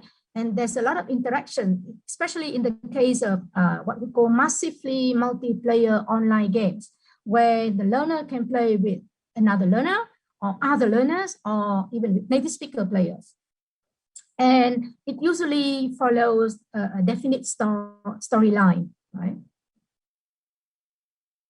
Yep, so, and there's a lot of advantages in using games, right, in language teaching as well.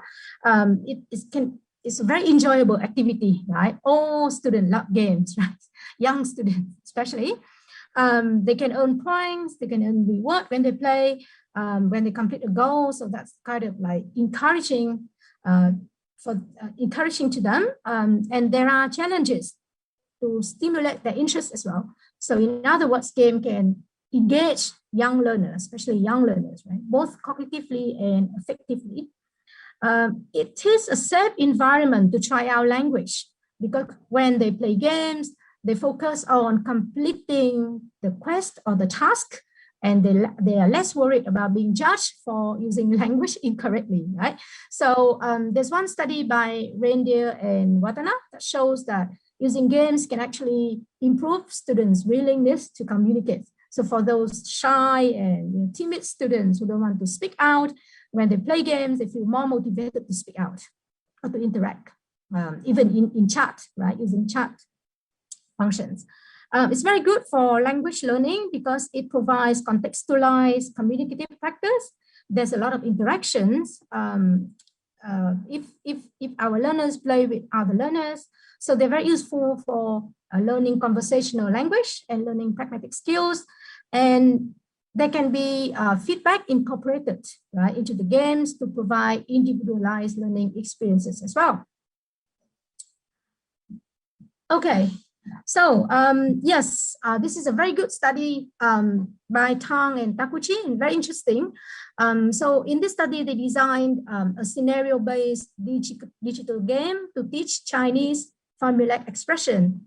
So they focus on 20 social scenarios, how to express yourself in 20 social scenarios. For example, when you go to a teller in a bank to withdraw money, right? What should you say? So to say, I'd like to withdraw, like this amount of money, for example. When you go to like a fruit market and you want to bargain to buy the fruit, what should you say? When you shop at a department store and you want to try on, the clothes, what should you say? When you leave a party early, what should you say? When you eat with a friend in the restaurant, what should you say, for example? So a list of 20 social scenarios that they want to teach students how to communicate in. So they designed this game called Restaurant, okay, using a game engine called Unity. If you want, you can explore the website later on. This is a platform or the game engine developed by the university where Takuchi works. They create a game called Restaurant, and in the game, right, the learner takes the role of an old model robot. And Takuchi and Tang explain that, they say old model robot because the old model robot doesn't know how to communicate appropriately. That's why it needs help from its buddy, right? So the learner takes the role of an old model robot who works in a restaurant in a Chinese-speaking community. So this represents a futuristic setting where humans and robots live together, which is quite interesting. And the game begins when the robot's boss is about to leave town for a weekend vacations. And because the robot's language skills are not very much honed, not very much delicate, the boss arranged a buddy bot to help the robot out, so to assist the robot in communicating with customers. And because the robot wants to please his or her boss, the robot decides to open the restaurant and serve the customer with the help from the buddy bot. So in the game, different customers, the built-in characters, right, will come up to the robot and ask for help. For example, asking him to buy an apple. So then, right, so this is the scenario. Right, so the learner, So the learner play the game in 3 phases. The first phase, the practice phase, after receiving the request from the customer, the learner, meaning the robot, practices the conversation with the buddy bot in the restaurant by choosing the correct answer from the multiple options. So like, for example, right, buying apples. So they have to say something like, how much is the apple, right? And they can choose the correct answer. So they click the options, right, to find the right answer here.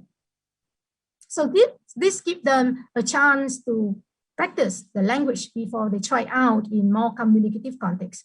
And the learner can try as many times as they need, and they will receive feedback from the buddy bot, meaning from every time they choose the answers.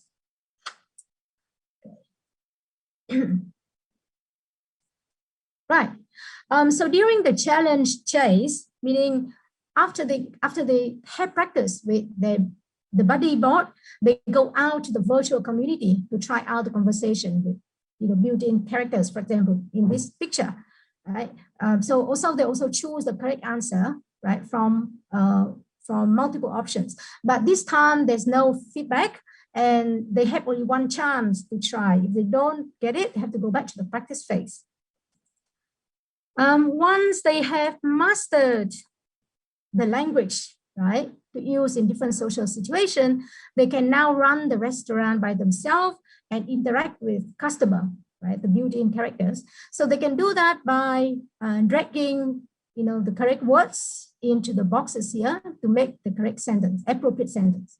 And they can collect points and rewards if the answers is correct, right? It's judged correct by the computer.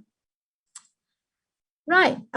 So basically, this is how a digital game has been designed to teach pragmatic skills and help learners to practice in increasingly communicative context.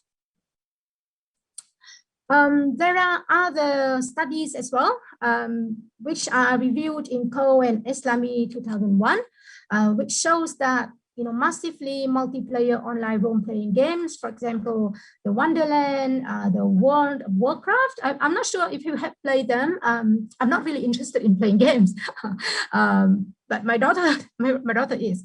So sometimes I look at her games, quite interesting. Those are the games where the learners can engage in real-time chat. So text chat with other players. And those games can improve speech and production as well as interactional skills. For example, opening, closing conversation, leave taking. And the other day, I just tried this Club Penguin, which has been recommended by a scholar for young learners, right? So this one is a free game, and there's a lot of language function or speech acts here, like hello, goodbye, communication among friends, asking and answering questions, and there's a series of scenarios where learners can practice speech act skills. For example, at the coffee shop, if you go to a coffee shop and order coffee, what should you say?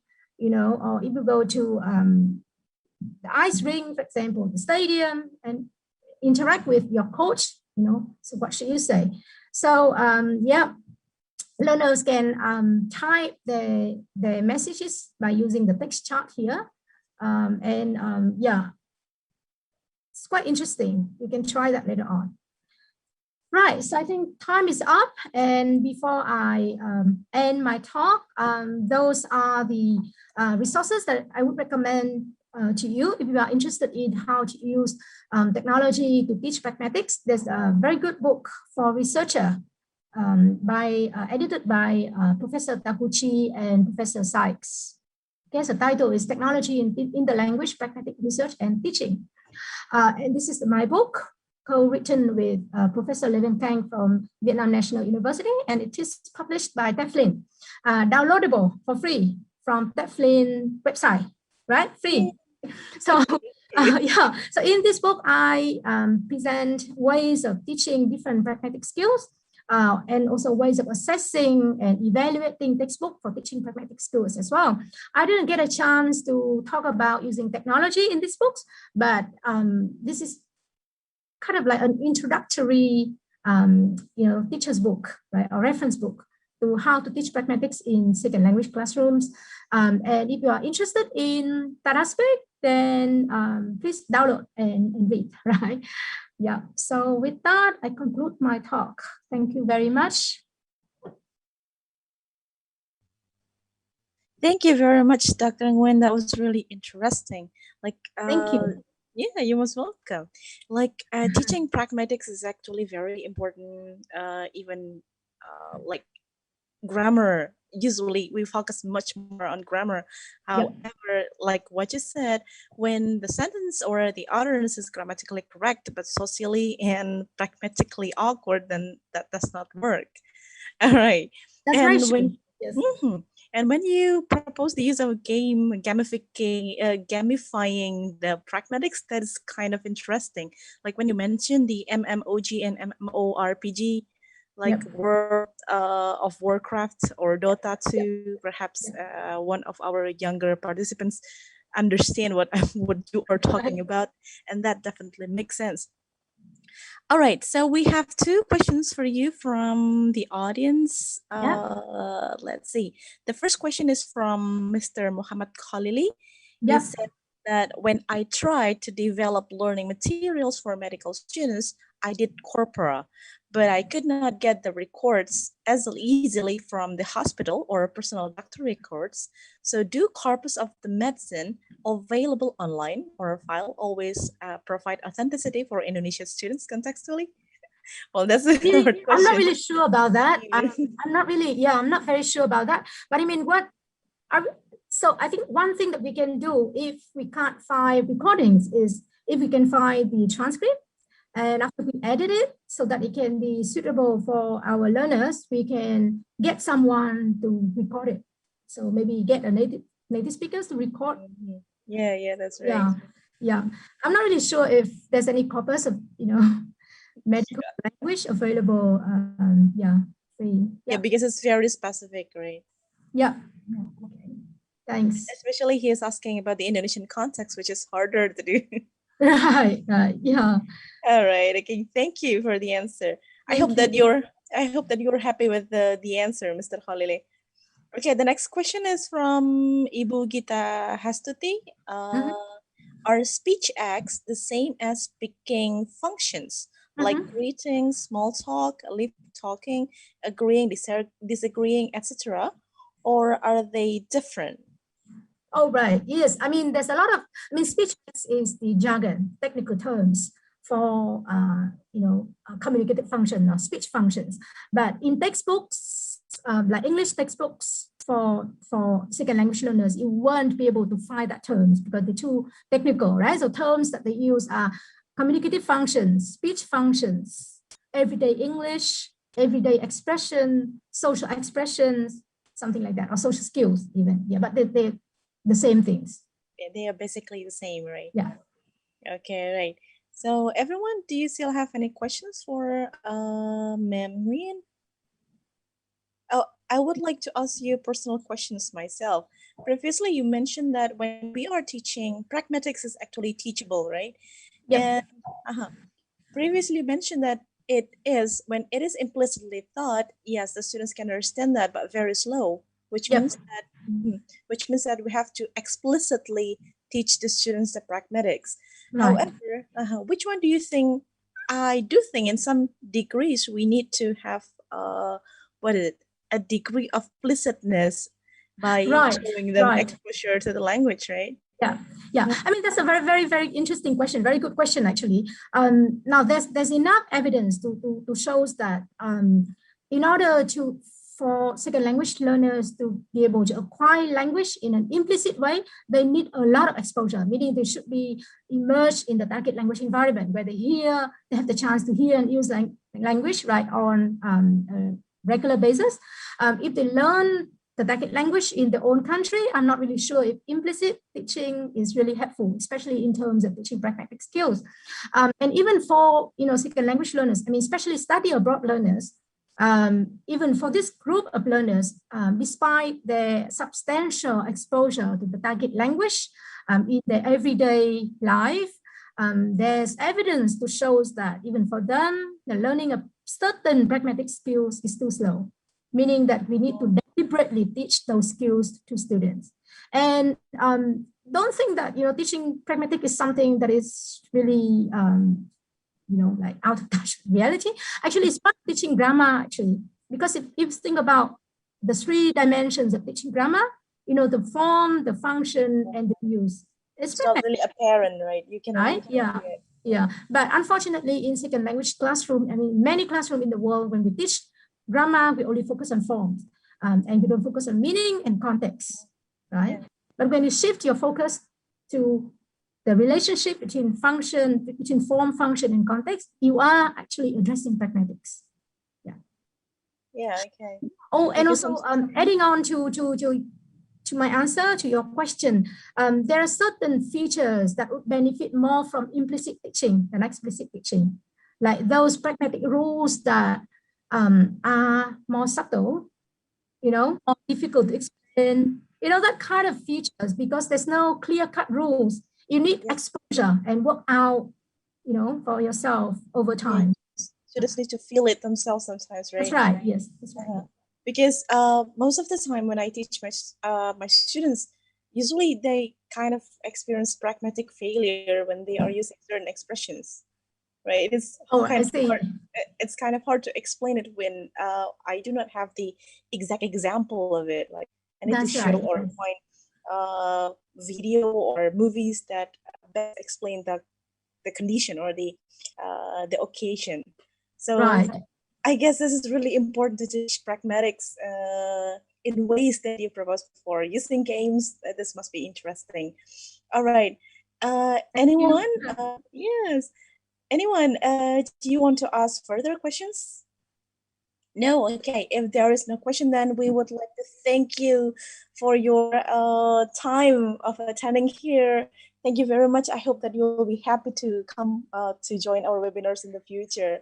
Thank you very much. No, it's my pleasure. Thank you so much. I mean, I really like Indonesia, and I love to be there one day, you know, after the pandemic is over. Yeah, we hope so. I have friends and colleagues over there, which I mean, whom I would like to visit once again. So yeah, thanks very much. Yeah, you most welcome. The rest of your day. Thank you. Yeah, you're most welcome. Thank you very much, and big applause from Dr. Min Nguyen one more time. Thank you. Bye. Thank you very much, everyone. Thank you. Bye. Okay, goodbye. All right, I'll return. Is our MC here, Blake? Rizky, are you here? Rizky?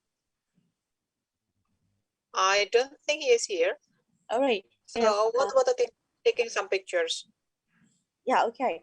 So because our MC is not in connection with us today, so before we give you the link to the attendance list, could you please stay with us and open your camera for us to be able to take your pictures? Would you open your mic, your video, everyone? I mean, we have how many pages here, Becca? 14 pages or 13 pages? So you have to smile 13, yeah. 13 times. Becca, you would you please screenshot us? Yep. Okay. So Bapak Ibu, ladies and gentlemen, so will you please give me your best smile so that because we don't know 13 times, okay? Because we don't know on what page you are going to be on. Okay. So this is the first one. Give me your best smile, Bapak Ibu. This is the first one. Now we go to the second page. Once again, best smile, please.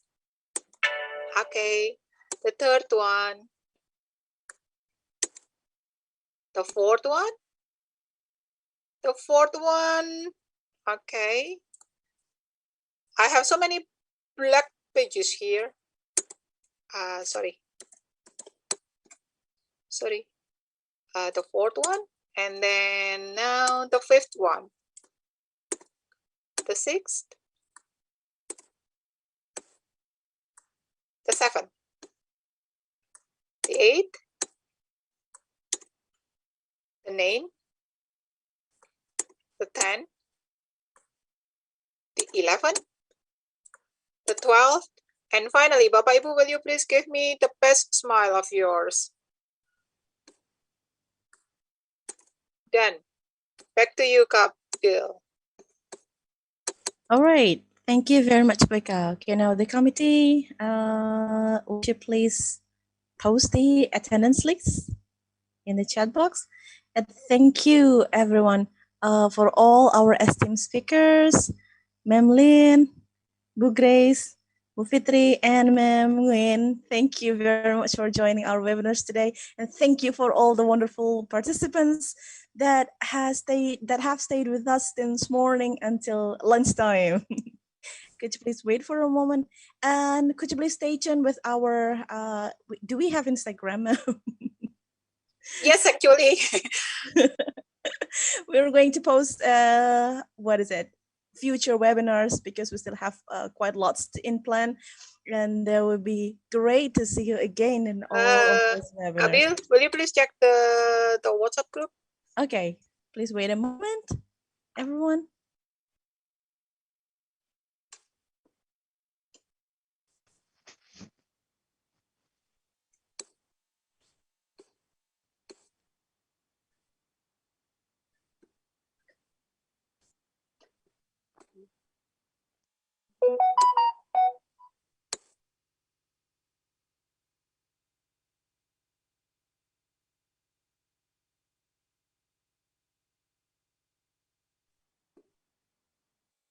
Kabil, are you still there?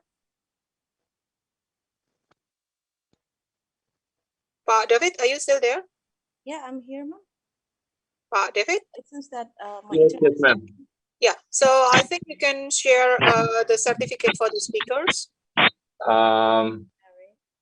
I've sent the certificate to this group. Please wait. Yeah, so will you please share the screen with the speakers here? Yes, it might take some time because I'm shifting to my laptop at the moment. Ah, I see. What about you, Kabil? Sorry, ma'am. The connection seems to be bad, and my phone is my computer is not connected to my WhatsApp right now. I did not find any new messages yet.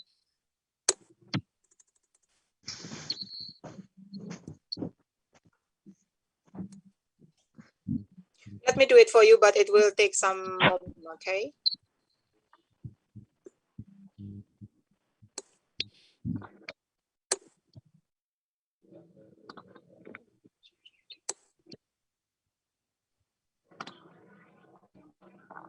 Okay.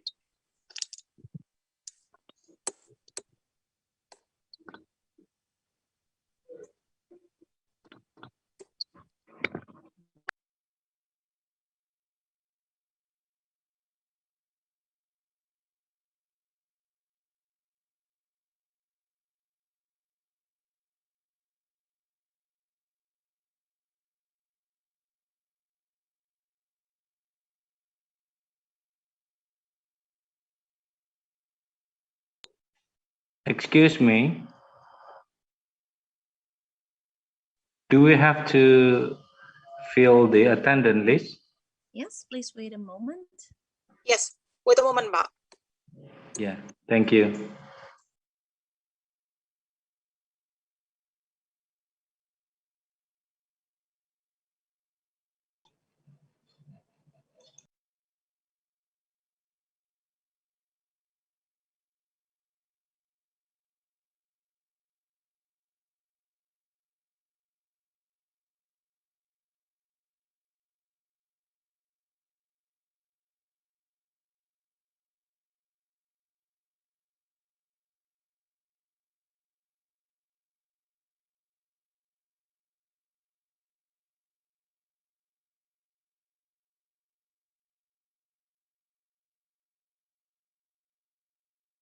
Bapak Ibu, you can check the chat room because I just shared the list, the attendance list. Okay, so you can fill in the attendance list while waiting for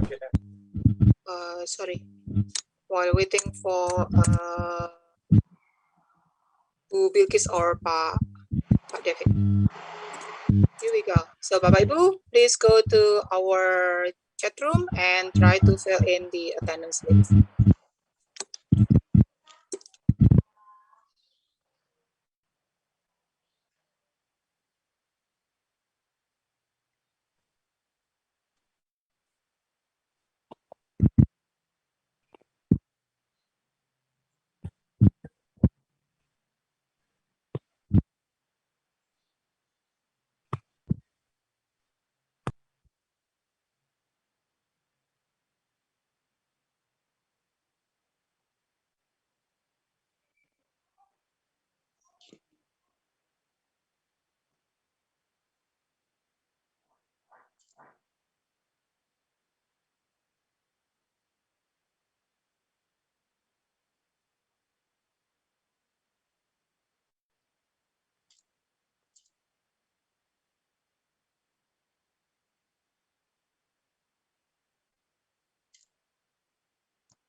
Pak David, there are two different links here. So which one should the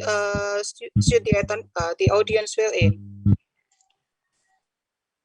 The one from me or the one from you? David? David, are you there? Yes, ma'am. So which one is available for the audience? The last one is okay. The last one, the one shared by David, is it? I think it's just because we create the link at different times, so it has different combination of numbers and letters, but they actually refer to the same form. Okay, yeah. So Bapak Ibu, I think you can either fill in the link shared by Bu Eka or the one shared by Pak David, because both of them are the same, is that? Yes, ma'am. What about the certificate, Kak?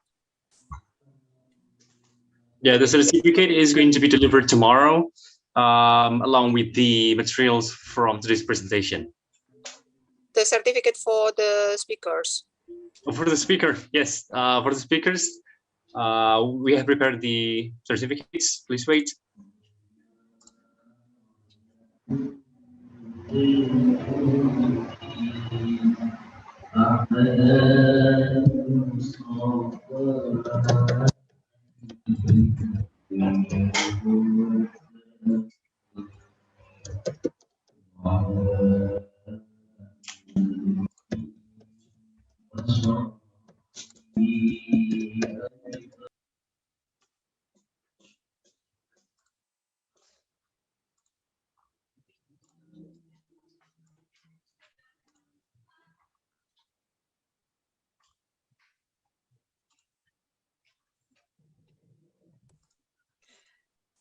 You have different accounts, so I just make you the co-host of this webinar, Kak Dave.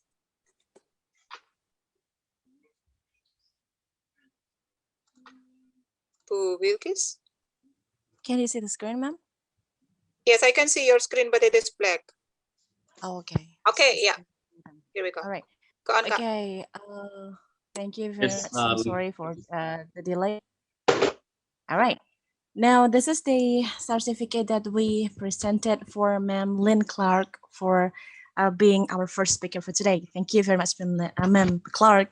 Is she here, ma'am? I don't think that she is here because she told me that she is going to have a very devoted class tomorrow morning. Okay, class from Ma'am Lynn. Okay, now the next certificate will be presented to, hang on, please wait a moment. Okay, Ma'am Grace, here, ma'am. Thank you so much.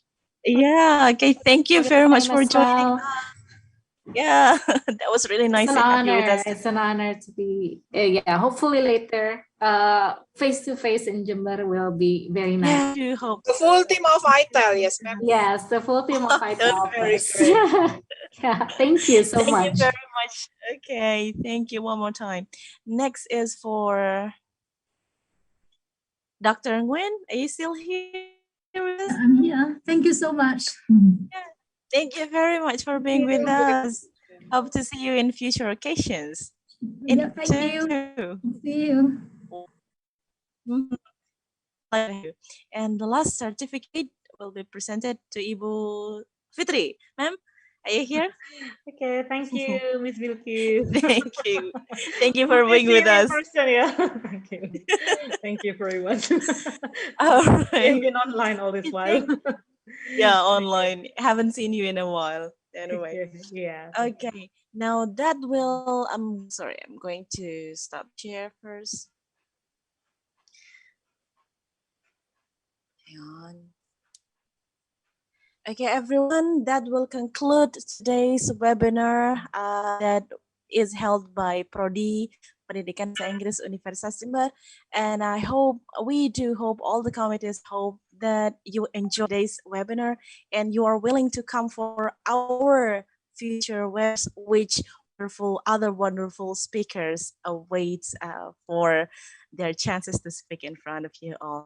Thank you for, again, one thank you is never enough for all your participations here, all your active, togetherness here. And we would like to see you in the future. Thank you very much one more time. Wassalamualaikum warahmatullahi wabarakatuh and goodbye. Thank you so much, all everyone. speakers. Kak Grace, thank you. Thank you. And we hope to see you again in next month's webinar in August. All of you. Yeah. See you in August. You have Yes, we're going to send you webinar in August. for the registration tomorrow. So please check your email. Thank you. Thank you. Okay, Thank you see very you. much. Bye-bye. Bye. Thank you, Dr. Nguyen, Miss Fitri, and Bu Thank Grace. you. Thank you all the speakers once again. Thank you so much for your presentation. Thank you so much, ma'am. Thank you. You're most welcome.